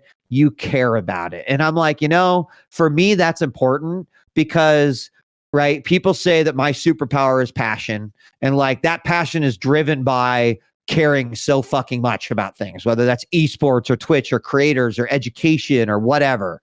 And like, I choose to do that to myself. And if I don't want to live in a world where I don't get that feeling because I don't care. And honestly, like that advice has gotten me through so much. And also has, I think, really helped me define, right, what I am good at. And from my brand, like people know, like if you put Wheat in front of a microphone and give him a topic, he's going to passionately just go off on it. And I kind of love that. So that I would say that's some of the best advice that I've ever personally been given. Awesome. Sir Nate the Great now asks, has Twitch thought of or has any plan to implement a reward system for moderators?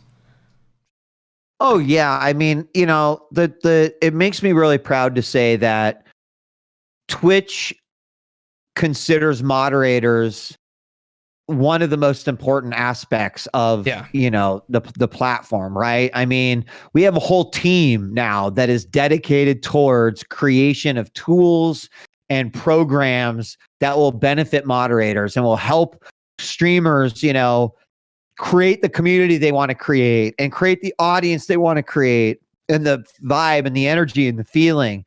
And, we've always put moderators at the front, right? We've celebrated them at TwitchCon. We designed the entire mod suite around their feedback. And so, while I can't talk about specifics, obviously, what I can say is that, there is a team who is hard at work every day, and this is what they're working on, right? Like improving how moderators are treated, the tools that they have, the recognition that they get. And, I think we all wish that we had all of this stuff right now, but some of that stuff takes time to build. Yeah. The most important aspect is that because there's a team that's behind it, it gets the focus that it truly deserves. So I think you're going to continue to see a lot of great tools and a lot of great products that come out that recognize moderators, that help moderators communicate better with streamers, that help them do their job better. And I do think that that's important for the world of Twitch. That's one of the things I've always said is I think that it's a shame that really successful Twitch streamers don't look at their moderators like employees, because I feel like that's probably the point that like I want to get to is like but I think that this has to do with when we talked about like business development and goal planning. I think this probably has to tie back to that because I don't think they do that either, right? But I think that's where it goes. Like you should probably have like an actual mod team that's probably paid, and so that way you can have certain expectations from them, in my opinion. So that's I hope that more streamers get there. But I think that that's one of the things that as people kind of grow and learn about themselves, that hopefully they learn. So 100%. Yeah. I have actually one last question for you. I've taken up a lot of your time, and I know that you got plans, and I've had a lot of fun. I don't know if you did, but if you haven't, you officially got me for 20 minutes, so we can start the clock now. Yep. So my last question for you, okay, is having had the experience being on the show, if you could see anyone, the only criteria is they have to speak English because it's the only language that I speak. Okay, and they have to be involved in the entertainment industry, so they can be involved in Twitch, they can be behind the scenes, in front of the scenes, they can be on camera, behind camera, players, coaches, I don't care, they just have to be involved in the entertainment scene in some way. Who would you like to see on the show? I mean, can I give several suggestions? Yes, you can, you can. Immediately a bunch come to mind. If you say someone who I've had, I'll just let you know. Okay, well, I definitely think Anna Prosser is someone who...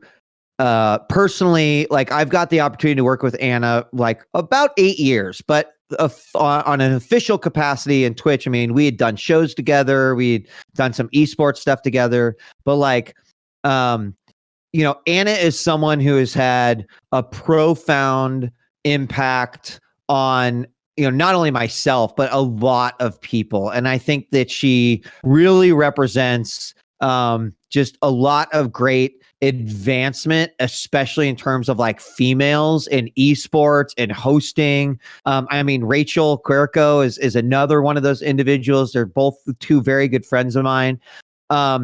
Anna, I specifically say because, you know, she taught me some amazing things that I take away from, right, our working together, like how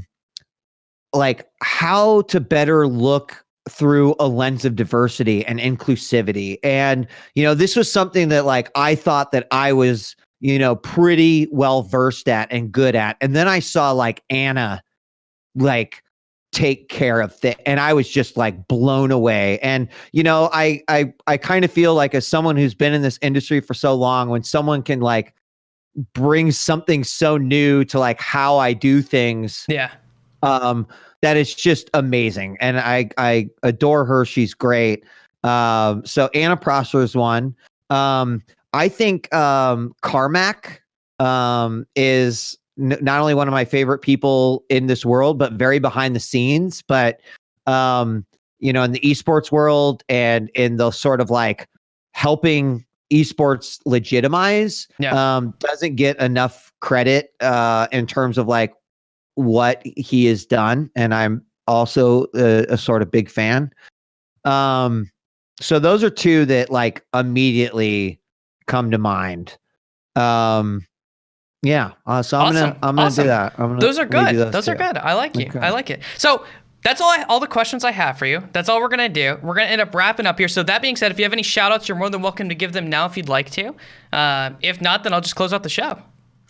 I mean, I give shout outs to, honestly, you know, one of the reasons why I love streaming is obviously I love esports. I love creators. I love this art of building community, but I also love it when people come into the channel and they're like, man, I've now been watching you for like 15 years. Or like, I remember I used to watch Epileptic Gaming every day. Or, and so I just want to give a heartfelt shout out to like every single person who has ever tuned into a broadcast or watched a show. Like, it is pretty incredible to think that there are still people that stop by the channel that I remember hanging out in IRC back in like 1999 and 2000, right? Like, it seems insane that over 19 years, like, here are these people, like, I feel like I know them.